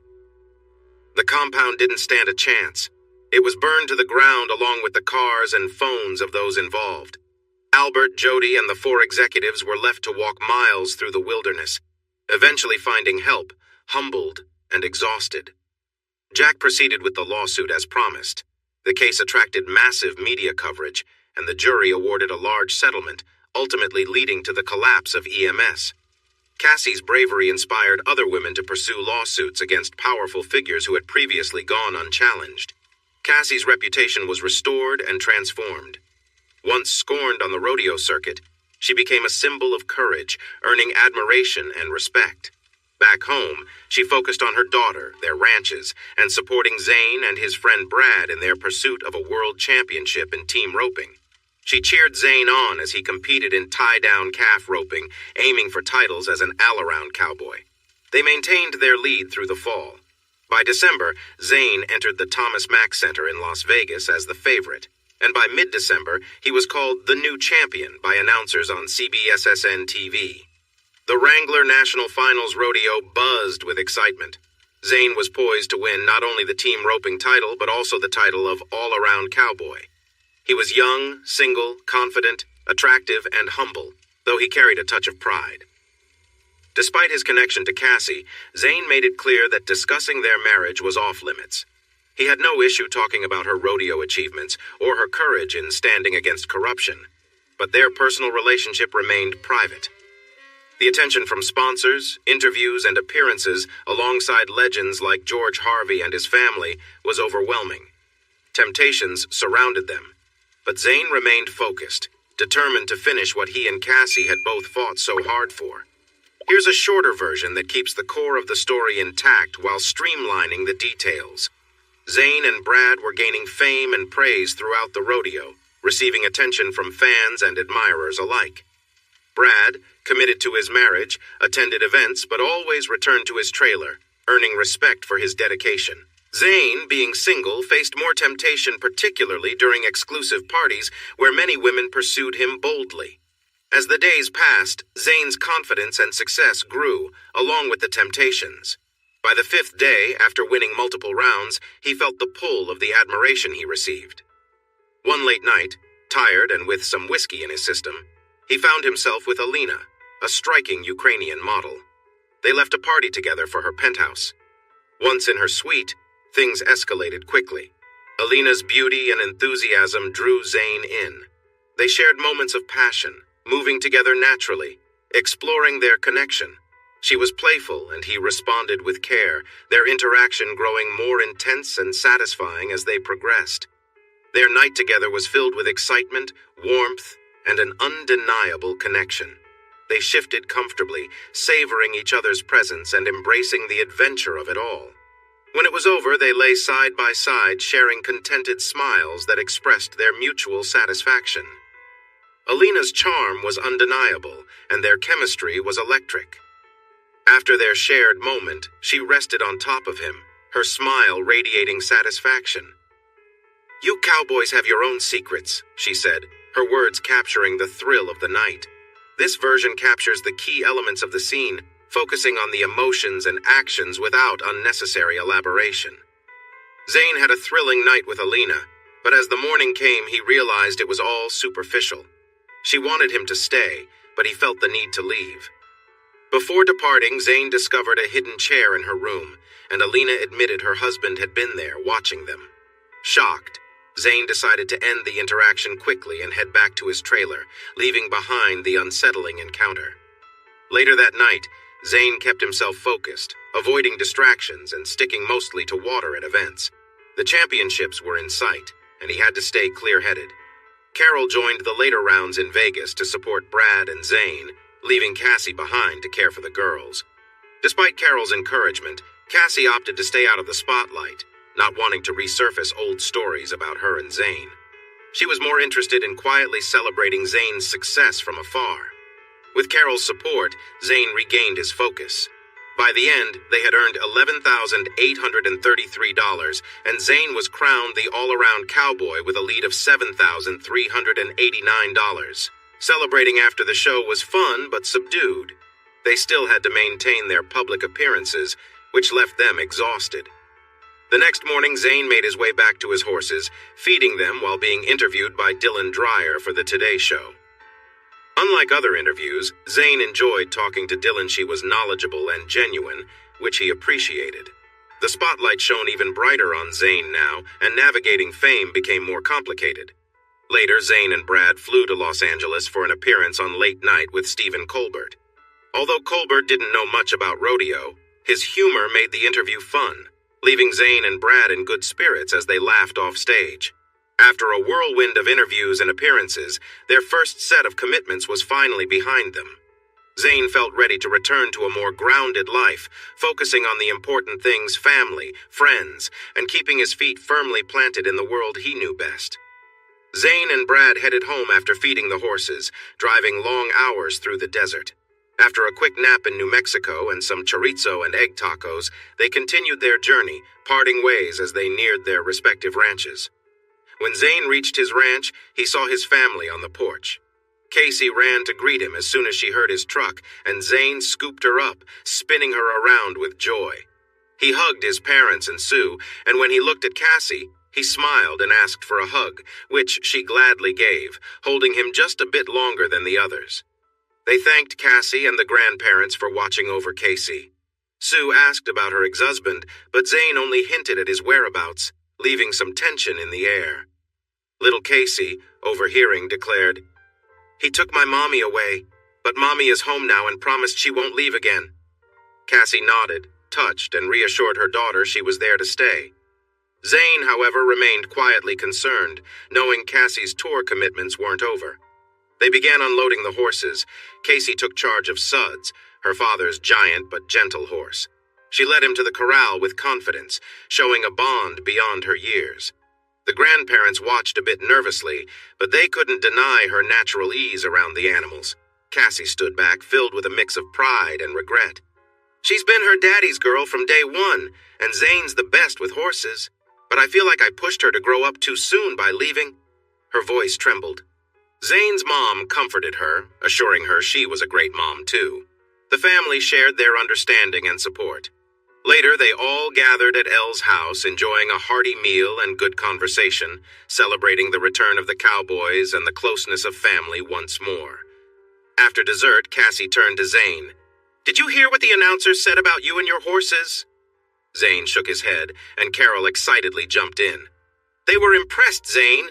They talked about how you train challenging horses and turn them into champions. They even wondered if you could do the same with Red's offspring." Cassie smiled. "They didn't mention me at all, did they?" she said teasingly. Zane chuckled. "Goldie's success is as much about her rider as it is about training, but I know our teamwork brought her there." Zane paused, gathering his thoughts. "I don't want to spoil the mood, but there's something important we need to discuss. I need everyone's input." His dad spoke up. "You mean your plans for the rodeo events in Fort Worth, San Antonio, Houston, and Austin, right?" He nodded at Cassie, Brad, and Carol. "We've talked, and it's up to you all to decide. We'll help where we can, but the responsibility falls on you." Carol was straightforward. "I have a job offer to teach full-time, and I want to accept it. The girls love their school, and it's important for their routine." Cassie took a breath. "Zane, I'm not going back to rodeo. Lindsay and I agreed she could borrow Goldie for the season. My priority is being a mother to Casey. I'm here for our daughter, and I'll manage with support from Sue, David, Mom, and Carol. We'll need to talk about the ranch and hiring some help, though." Zane looked around, feeling a mix of emotions.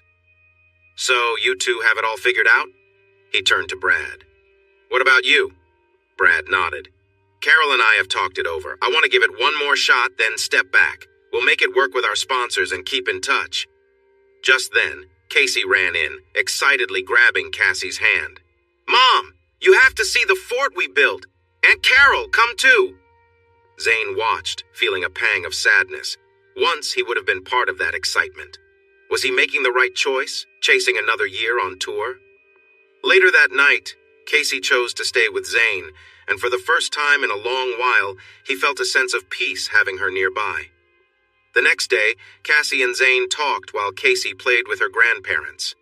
They discussed their roles and responsibilities, and Cassie surprised him by cautioning about the risks that come with fame, making him realize how much she had changed and how much was at stake.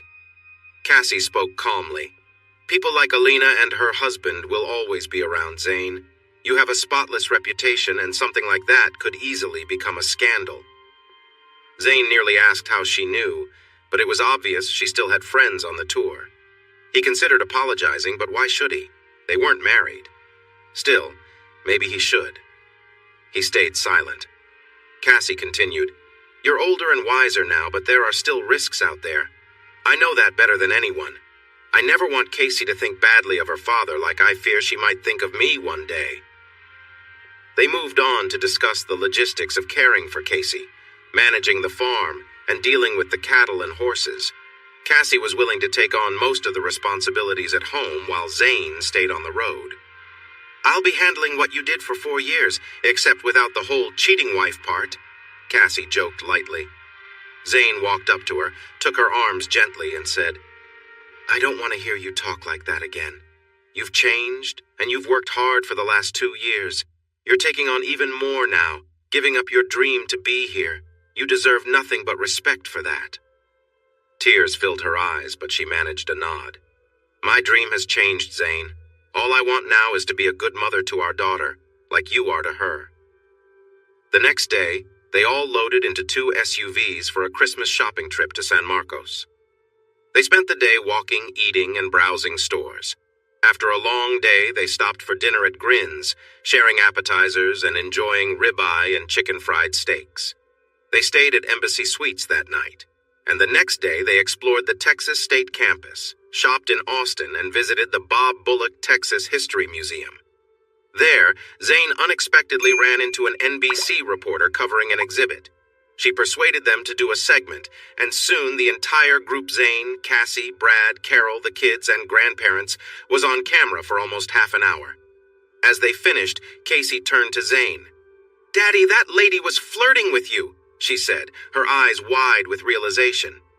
Zane chuckled, brushing it off. Later, Zane booked rooms at the ATT Hotel and Conference Center on the University of Texas campus. He promised the kids a visit to the Natural History Museum to see dinosaurs and said he'd buy them Longhorn gear at the coop. He led everyone on a tour of the campus, pointing out landmarks, the Littlefield Fountain, the dorm he stayed in for Boys State, the Tower. He talked about his love for the Longhorns and his plans to keep taking online classes, even if it would take him 5 more years to finish. He enjoyed learning for its own sake, and it gave him a way to grow beyond rodeo despite the long road ahead. Zane was starting to feel more confident about investments, even though he still leaned on Cal and his advisors. The family enjoyed their visit to the Natural History Museum, but the highlight was the tour of Darrell K. Royal Texas Memorial Stadium. They had only intended to peek through the fence, but fate intervened when a coach recognized Zane. The coach turned out to be a rodeo fan, and soon enough, they were given a full tour, meeting head coach Tom Herman and the rest of the staff. "Coaches, you're in the presence of legends. Cassandra, 3-time world champion barrel racer, and Brad and Zane, recent world champions in team roping, with Zane also winning calf roping and all-around cowboy," the coach said. Zane praised the Longhorns for their victory over the Sooners, and Coach Herman surprised them all with tickets to the Sugar Bowl and sideline passes for Zane and Brad. "I think you two can handle it among the big players," Coach Herman joked. As they walked away, Cassie mused, "Watch the ball drop at home, or celebrate New Year's in New Orleans. Watching fireworks over the Mississippi? Tough call." The choice was clear, and Cassie and Carol dove into the challenging task of booking hotels. An hour later, Carol grinned. "Good thing you guys won all that money. 4 Seasons suites by the river. Plane tickets and rental SUVs cost a fortune. It was either that or sleep under a bridge." On December 29th at 4:30 a.m., they took off for New Orleans, arriving 2 days before the game since flights were limited. Once there, they had beignets at Café du Monde, rode the streetcars to Tulane University, and admired the Victorian homes along St. Charles. They also visited City Park, toured the New Orleans Museum of Art, and enjoyed the beautiful grounds. The 1-2 Museum was a highlight, with David sharing stories about his father, a veteran of D-Day. Later, they had dinner at Drago's seafood restaurant, with charbroiled oysters stealing the show. Full and happy, they strolled back to the 4 Seasons, where they checked into their top-floor suites with a stunning view of the city. Before bedtime, they made plans for the next day. Jackson Square and the French Quarter awaited them. The women decided on a plantation tour, while the men and kids opted for a paddleboat ride down the river. They were glad they had come early to New Orleans. In Zane's suite, Elle claimed the smaller room, leaving Casey, Cassie, and Zane to share the king bed. Cassie seemed determined to make it work, leaving Zane to shrug and settle in. After the women showered and got ready, Zane joined them in bed, kissing Casey on the cheek. She hugged him, smiling. "Best day ever, and now I get to sleep with both of you." The next day began with a hearty breakfast before visiting plantations. They started at Destrehan, then toured San Francisco Whitney House with its exhibit on slavery, and Oak Alley, awed by its grand entrance. A late lunch at Huma House introduced them to traditional dishes like bread pudding, and they picked up souvenirs afterward, joking about needing to ship them home. Throughout the day, Cassie stayed close to Zane, which he didn't mind. She looked great, and he noticed how others, especially some college guys, were eyeing her too. That evening, they explored the French Quarter, enjoyed dinner at Napoleon House, and wandered down Royal and Bourbon streets, absorbing the lively atmosphere. The next day, they boarded a paddle wheeler for a Mississippi River tour to the Battle of New Orleans site. The river was bustling, and the men discussed economics, musing on the irony of exporting scrap metal to China only to buy it back as finished products. Their guide brought history to life at the battlefield, describing the Scots leading the British charge against American defenses. The scene was vivid American troops shielded by cotton bales, unleashing cannon and rifle fire against the advancing Scots.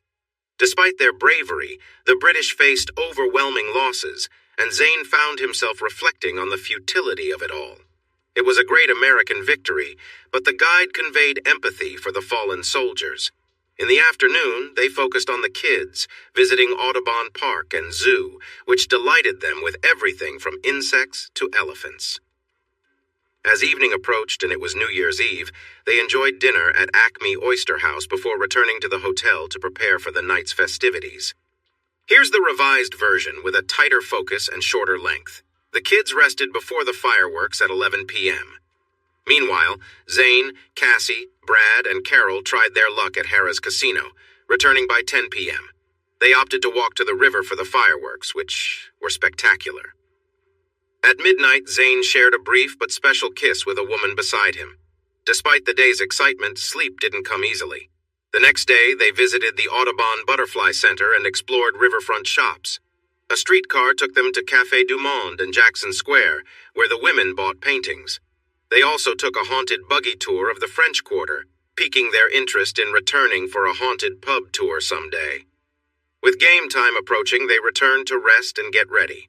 For the Sugar Bowl, everyone donned Texas Longhorn color skids and grandparents wore sweatshirts, while Brad and Zane, who had sideline passes, wore jeans, white UT shirts, burnt orange jackets, cowboy hats, and fancy boots. Cassie and Carol stunned in burnt orange dresses and matching Longhorn boots, drawing cheers and compliments from the crowd. Zane felt proud but uneasy about the attention, though the kids seemed oblivious. Being on the sideline at the Superdome was an exhilarating experience for Zane. Texas dominated, leading 207 at halftime and eventually winning 28-21. During the game, Zane overheard a Georgia player exclaim about the unexpected toughness of the Longhorns, which fueled his pride in the Big 12. After the third quarter, Zane and Brad were introduced by the announcer, much to the delight of the crowd and their sponsors. Post-game, their families joined them on the field to celebrate. The TV crew briefly introduced Cassie as Zane's wife, noting her world championships. Zane put his arm around her, and she leaned into him. He let her stay close long after the spotlight moved away.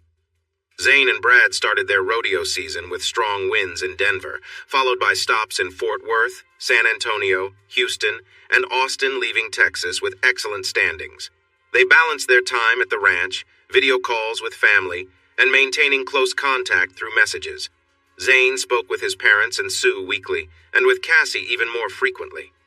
Their conversations, centered on work and family, gradually brought them closer, blending business and personal matters seamlessly. Here's the condensed version that maintains the core events and message. Despite the video calls, Zane felt lonely and missed his daughter. They worked hard until an April break and then again in June, reuniting with Carol, Cassie, and the girls for rodeos around the 4th of July and the Calgary Stampede. Cheyenne brought more wins and fun, and Zane convinced Cassie to stay for the Caldwell Night Rodeo, encouraging her to replace bad memories with better ones. Their first night in Caldwell, they had a big sing-along with other families and rodeo friends. Lindsay brought young barrel racers, adding more energy to the gathering. Zane mixed in some classic Western songs and red dirt music, which brought a fresh feeling to the group. They ended the night with heartfelt hymns, and Zane finished by playing The Dance before everyone returned to their trailers. Cassie had already taken Casey inside to sleep. When Zane went in, he found them cuddled on his bed, so he took a couple of pictures and settled into Cassie's bunk, inhaling her scent. He thought about the future and planned to share news with Casey in the morning. Cassie woke early, took Casey out for breakfast, and let Zane rest. Later, they had breakfast together, and Cassie mentioned that Casey would spend the day with the Simpson girls. She had a request for Zaneshi wanted to visit the place where she had once been held. They drove out to the site, now just ruins after the fire, and walked around in silence. "How could my father do this to me?" Cassie asked, her voice strained. She revealed she had been there twice, once to discuss a TV deal where her father let her drink, which led to an awful situation. Her hatred for Donovan was strong, but her resentment for her father ran even deeper. Zane rubbed her back gently, offering comfort. You know, Donovan's in prison now. He and his team admitted to harassment and are facing the consequences. From what I hear, they're learning respect from the other side. Cassie's civil case had sparked many others, leading to the shutdown of EMS. There were others involved, and they acted boldly while breaking laws and hurting people, Zane said. He continued, Your dad, Albert, is now working at a hardware store in Boise. I visited him after talking to James, your former caregiver. James has a low pain threshold, so he shared some hard truths.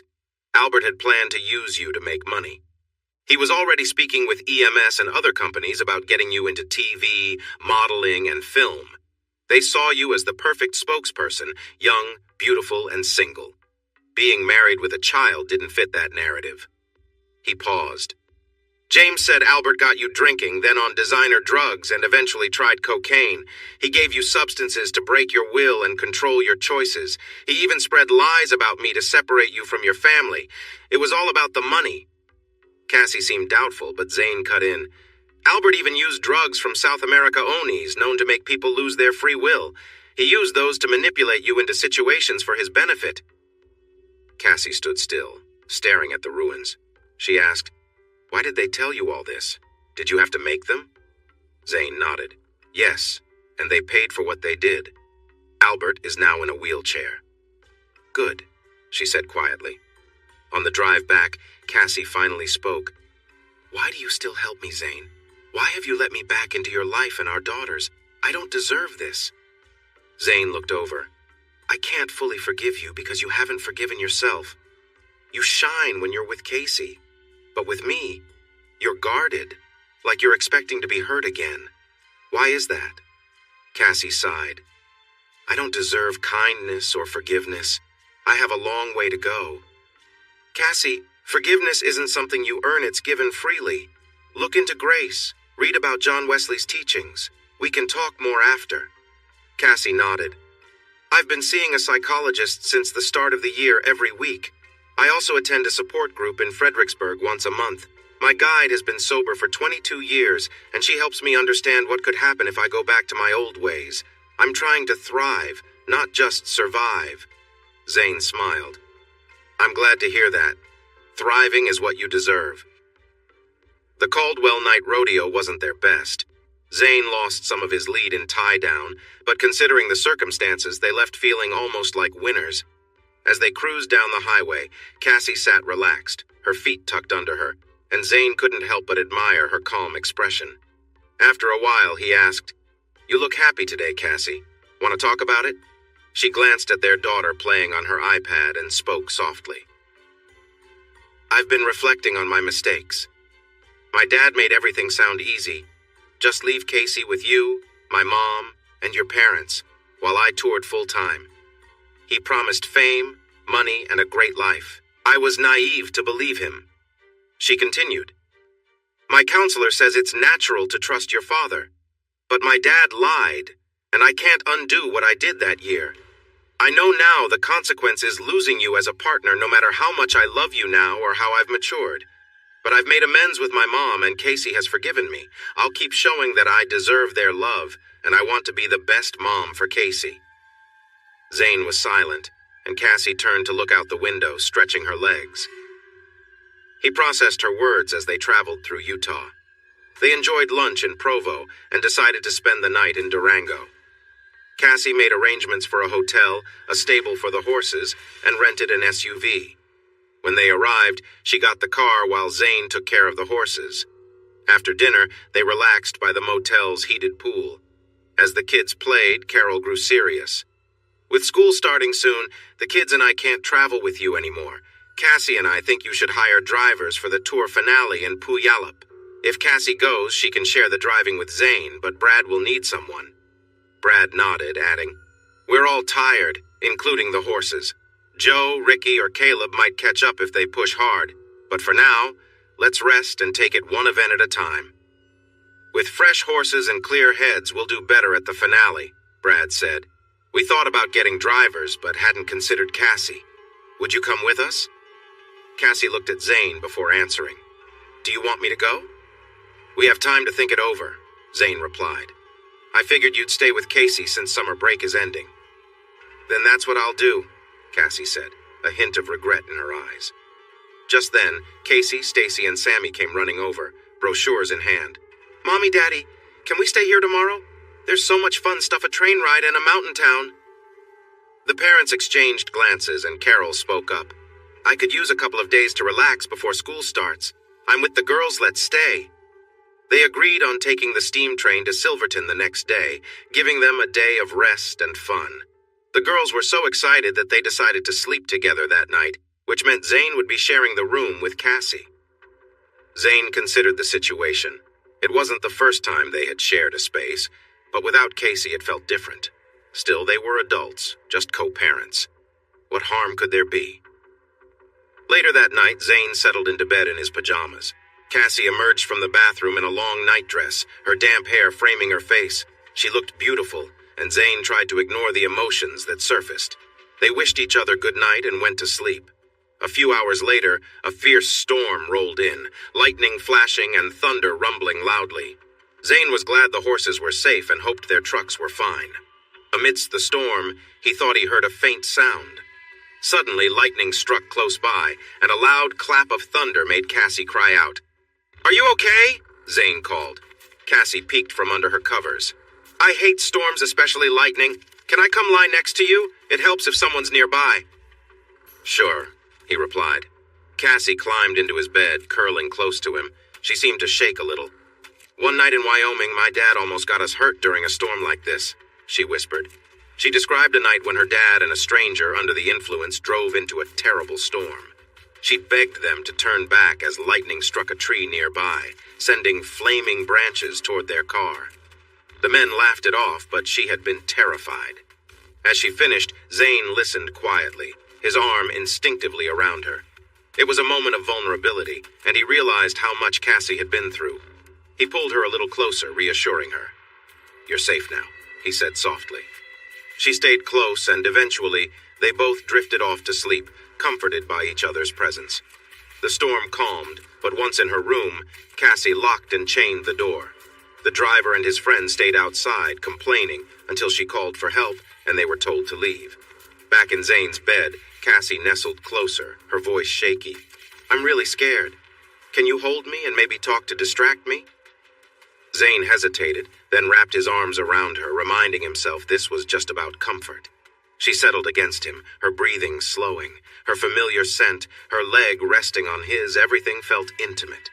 She stirred slightly, sensing the effect she had on him. Well, that certainly is distracting. Thanks, she whispered, her tone playful. The tension was undeniable, but Zane tried to stay calm. When she looked into his eyes, Zane kissed her with intensity, and for a moment Cassie let herself be lost in it. She knew she was crossing a line, but couldn't help it. This was Zane. He pulled away. Take off your dress, he said, his voice commanding. She hesitated, but began to lift her top. When he asked her to remove his shorts, she froze. Zane, I made a vow, she said, her voice trembling. I promised I wouldn't be with anyone again until I was married. Zane laughed, laying back with disbelief. Seriously? You come over here scared of the storm, get this close, and now you're talking about a vow of abstinence? He scoffed. Suddenly the phone rang. Zane answered. Daddy, is Mommy okay? Casey's voice asked. She's scared of storms. Should I come stay with her? Zane reassured their daughter while Cassie turned away, pulling her nightdress back on, feeling crushed. She climbed into her bed, facing away from him. How could Zane think so little of her? She'd changed, become a better mother and co-parent, but he still seemed to see her as the person she used to be. As the realization set in, her sadness turned to anger. She felt used, like Zane still saw her as vulnerable, someone to exploit just like others had before. He claimed to understand her past, but in this moment, he made her feel just as powerless as she had been back then. Cassie refused to blame everything on her father or her youth. Her mother had taught her to resist temptations. But she couldn't understand why Zane urged her to forgive herself if he was treating her this way. All she wanted was comfort during the storm. As she turned to express her feelings, Zane slid under the covers beside her. She was already on her elbow when she saw his remorseful face. "I'm sorry," Zane began. Cassie glared, ready to let him know how she felt. "You're right to be angry." Zane sighed. "I misunderstood what you meant. I thought you wanted to be close." Cassie looked away, her voice trembling. "I've made many mistakes, but I wanted to be a good mother and partner. My dad lied to me, used drugs to control me, and tried to exploit me for money. I've been seeing a counselor and working hard to thrive." Zane softened. "I can't fully forgive you because you haven't forgiven yourself. You shine with Casey, but with me you seem closed off. Why is that?" Cassie replied, "I don't deserve your forgiveness. I have a long way to go." "Grace isn't something you earn," Zane said. "You deserve to thrive." That night the phone rang. Casey asked if Mommy was okay during the storm. Zane reassured her while Cassie quickly dressed, feeling hurt and used.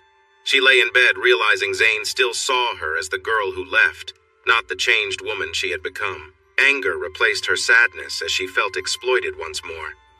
Zane noticed the adults watching a blushing Cassie, who clearly remembered the night before.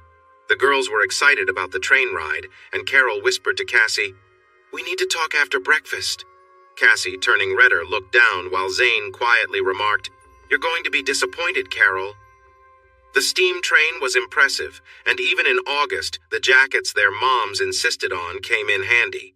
The views were breathtaking, and they snapped hundreds of photos. In Silverton, the girls embraced the touristy vibe. Zane and Brad were roped into a street show, donning long coats and toy guns. The heroes won, and the bad guys were caught in a fun, dramatic chase. At the saloon, they enjoyed a show. Carol joined a magic trick while Cassie refused to be hypnotized, insisting, "My therapist uses hypnosis, and I know how risky it can be." Teased afterward, she stayed firm, saying, "I'm not letting someone like him in my head." They left Silverton by 2 o'clock with the kids napping on the drive back to Durango. After a satisfying dinner at Ken and Sue's, they explored downtown before returning to the hotel for a swim. Later, by the pool, Brad remarked how lucky they were to have such beautiful wives, while Zane teased him for being tipsy. Cassie, graceful as she exited the pool, attracted attention with playful poses, drawing laughter when Carol joined in on the fun. Cassie then asked Zane, "So, do you still think I'm too skinny, or is it just Carol?" Zane responded by pulling her onto his lap and tickling her, sparking laughter until the girls jumped in to rescue her.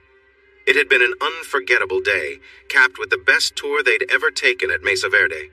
As they descended into the sacred kiva, they felt the presence of history and spirit. The ancient Puebloan buildings, abandoned in the late 1200s due to drought, were a testament to the resilience of those who had lived there. Over lunch, Zane captivated everyone with stories about the Anasazi, the ancient ones who built cliffside homes in the Southwest. His audience grew as he spoke, and he earned applause when he finished. At the Four Corners Monument, the women bought silver and turquoise jewelry from Native American artisans. Later, Cassie discovered a pair of knee-high beaded boots on her bed in Durango, a gift from Zane after she hesitated to buy them. She smiled knowingly, teasing him, but he played innocent. That evening, after a fun dinner and entertaining show by the Bar D Wranglers, the group headed back to the hotel for one last swim. The men were coaxed into joining the women in the pool, where splash fights erupted. Cassie and Carol challenged each other, and Zane playfully helped Cassie fend off her friends. Later, when Casey slept in their room, her presence kept the mood light, even as Cassie kissed Zane goodnight.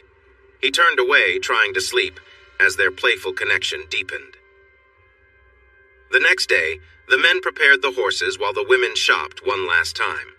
During the drive home, Zane noticed Cassie smiling secretively, but she brushed off his curiosity. They shifted their conversation to plans for the coming weeks. On the long drive back through New Mexico and Texas, Zane and Cassie had one of their longest talks in years, discussing her joining him for the finale in Washington and how to make the most of their time together. Zane still struggled to fully trust her, but the tension had eased. Cassie, too, had let go of some of her guilt, focusing on the present as they enjoyed each other's company in a quiet, reflective way. 2 weeks later, Cassie surprised Zane by signing them up for a team roping event in Stephenville. While Zane was caught off guard by the decision, he agreed they needed the practice. On the drive, Brad asked Zane if things were changing between him and Cassie, noticing how much time they spent together. Zane replied simply, "We're still co-parents and work together at the ranch." Zane explained to Brad that Cassie's mom invited them for dinner most nights unless Cassie had a counseling session, and while she cooked better than him, the meals were mainly because Casey was around. Frustrated, Brad pressed further. "What about your personal life? Are things improving between you two?"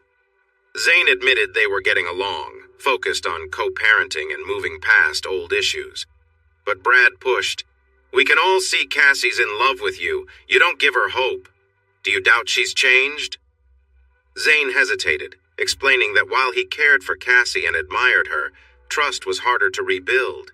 He still feared the possibility of another crash landing the heartbreak and uncertainty from her past struggles with addiction. "She's changed," Zane acknowledged. "But how can I be sure it'll last? Carol has been loyal all along, Cassie hasn't." Brad reminded him that Cassie had made sacrifices, choosing to stay close even without the promise of reconciliation. He believed she was committed to protecting Zane and Casey now, and Brad urged Zane to see that love was still there. "If you don't give her another chance, you'll lose something important for yourself, for her, and for Casey. You love her, Zane, whether you admit it or not." Zane paused, deep in thought, but shifted focus to the competition. They competed fiercely, proving they were still champions and winning new buckles and prize money. The excitement of the day couldn't distract Zane, though, who remained quiet and reflective during the drive home. At the dinner that evening, Brad noticed Zane watching Cassie, a quiet curiosity in his eyes. There was polite conversation but underlying tension between them, as if something was left unsaid. The next morning, Zane's parents invited him over for coffee, and as he sat down, he asked, "So, what's going on?" Zane's parents exchanged looks before his mom began. "We don't want to meddle, but this involves all of us, Sue, Casey, everyone." Zane leaned in, listening. His mom continued, "You and Cassie married too young, and though we warned you, neither of you listened. Cassie had a lot of growing up to do, especially as an only child. With you, she was learning to see beyond herself, but Albert's influence pulled her off course. She made choices that hurt you and Casey, and that's why you're hesitant now." She paused, then added, "But she's not that selfish girl anymore. She's a mature woman who loves her daughter and is committed to her family. We don't want you to avoid love out of fear. It's clear as day. You still love her, and everyone can see it." Zane looked down, thinking, "You're right, Mom. I never stopped loving her, but is that enough? What if she hurts us again? What about Casey?" His dad jumped in. "Casey would be hurt if Cassie left now, married or not. That chance has passed, but I'd bet my life she won't make the same mistakes. You just have to decide whether to move forward or stay stuck. That's no way to live." His mom added, "Cassie's put her life on pause to fix what she broke, but eventually she'll want a husband and maybe more kids. The question is, will that be with you?" Later, while riding with Cassie, Zane asked, "What about Casey if you come with us to Washington?" "She'll stay with Mom and Carol. She'll be fine." Zane pressed, "Why spend 31 hours on the road with us?" Cassie smiled. "I could say I want to see the finale or help with the driving, and both would be true. But really, I enjoy being with you and miss you when you're gone." Zane grinned. "Welcome aboard. We leave early and it won't be easy, but I'm glad you're coming." As they rode, Zane couldn't help but think how beautiful she looked, even more so than when they first met. Cassie tried to avoid looking at Zane, afraid her feelings would show, but she could sense his admiration. It stirred something in her, though she brushed it off, blaming the dampness of her jeans from the saddle. The trip with Zane and Brad could have been tough, but Cassie kept things light and cheerful. They stayed overnight in Ogden, Utah, with Cassie and Zane sharing a bed, though they stayed on their own sides, unsure if it was the right time for more. In Tacoma, they attended a sponsor event at the upscale Hotel Murano. Dressed in their finest Western suits, Zane and Brad accompanied Cassie, who stunned in a black sequined dress. As they entered, the room fell silent before buzzing with excitement. Jokingly, they teased each other, but it was clear the crowd's attention was on Cassie. Carlton Smith, their host, greeted them, especially Cassie, with flattering attention. Zane, feeling a pang of jealousy, wondered if this glamorous world was what Cassie had embraced during their time apart. As she mingled, Zane admired her from across the room, marveling at her transformation into a poised, sophisticated woman. While keeping an eye on her, Zane noticed a man guiding Cassie out of the room by her elbow, a sight that made him uneasy. He tried to follow, but was delayed by a sponsor. When he finally broke free, he searched for Cassie down the hall, questioning why it bothered him so much. After all, they didn't have an agreement, just their connection through Casey. Zane bumped into Paul, an old friend, who warned him, "That guy, Dale, took Cassie into a room and she looked uncomfortable. I don't think she wants to be there with him." Zane moved to the door, hearing raised voices inside. He cracked it open, catching the tail end of their argument. "Come on, you remember how much fun we had?" "Dale, Zane's busy with sponsors. We have time to enjoy ourselves," Dale said, pushing Cassie. Cassie retorted, "Do you remember how I found God? I woke up after that night, saw you, and realized I'd hit rock bottom. That was my wake-up call. I cleaned up, went to church, and stayed away from people like you. I'm not spending time with you today or ever again." Dale tried to charm her. "Come on, Cassie, we had fun. You look even better now, and I can offer more than I did back then." Cassie, unfazed, replied, "Maybe Zane won't take me back, but he treats me and Casey better than I deserve. That's enough for me. Now let's head back." Dale persisted. "Just give me an hour and you'll change your mind." Cassie shot back, "I don't remember anything good about you. Let me go or I'll scream." Dale grew menacing. "You'll regret this." Cassie stood her ground. "No, you'll be icing those injuries tomorrow. Goodbye, Dale." Zane, listening at the door, heard the slap and rushed in just as Cassie emerged, defiant. "I see I shouldn't make you mad, Cassie," he joked. "He's regretting those words now." She smiled but challenged, "How long have you been listening?" "Long enough to know he's not the best you ever had." Cassie teased, "I don't remember anything with him. So, Zane, are you too proud to take me back?" Zane stepped into the room, looked down at Dale, and said, "If you touch her again, you'll regret it. Any pictures or videos of her show up, you're responsible." He nudged Dale with his boot. "Consider that a warning." Cassie smiled as Zane pulled her close and kissed her softly. They shared a tender moment before Dale stumbled past them, mumbling. Zane shut the door and Cassie pulled him in for another kiss. When they paused, she asked, "So, are you okay with being seen with me now, or is this just casual?" Zane replied, "I respect your promises, especially those made to me." Cassie smiled warmly. "I want to be with the person I made those promises to. Are you ready to let me back into your life as your girlfriend, maybe more?" "Let's start with girlfriend," Zane said, smiling. They kissed again before Cassie freshened up. As they returned to the party, Zane noticed his old friend Paul wink, and others smiled in approval. In the ballroom, Brad and Cal shared a high five, and Zane knew they were headed towards something good. After greeting Cal, Zane and Cassie were introduced to Thomas Evans, the coastal COO, who greeted them warmly. He jokingly asked, "Do we have a rodeo queen to sponsor now?" Cassie laughed and replied, "Not yet, but I'm working on it," leaning playfully against Zane. Zane joked about getting a new trailer, and despite Brad's concerns about Zane's focus, they performed well, increasing their chances for the finals in Las Vegas.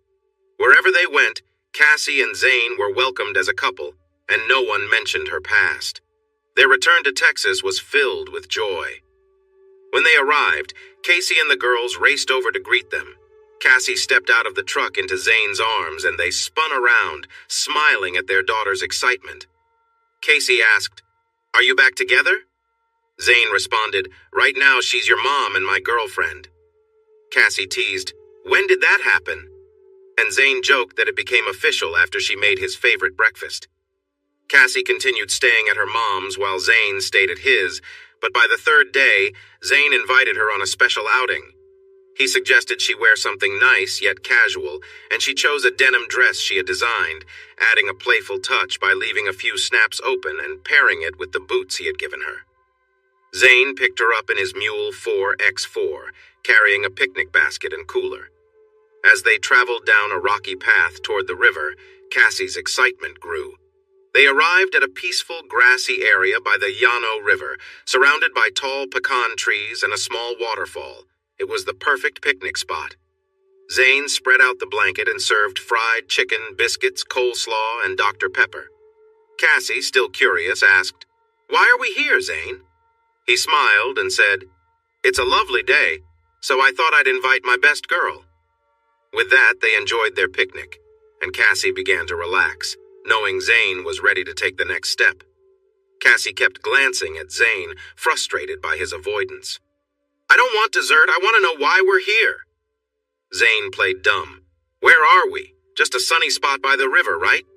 She pointed at a familiar rock and froze when she saw him holding a small black box. "Zane? Will you marry me again, Cassandra? My love for you never faded, and I want to spend my life with you." Tears welled up as she hesitated. "Are you sure? After everything I've done?" Zane smiled gently. "As long as you're not making those same mistakes? Yes, I'm sure." Cassie quickly grabbed the box, opening it to reveal a beautiful 2-carat diamond ring. She gasped, "It's stunning, but I can only accept if you agree to a prenuptial agreement." Zane frowned, but she explained, "Cal helped me. If I betray you, you get everything: Casey, future kids, the ranch. I walk away with nothing but my clothes." His expression softened. "You did this to give me peace of mind?" She nodded. "I want you to know I'm serious, Zane. If I didn't believe in you, I wouldn't have asked. I'll sign whatever you want.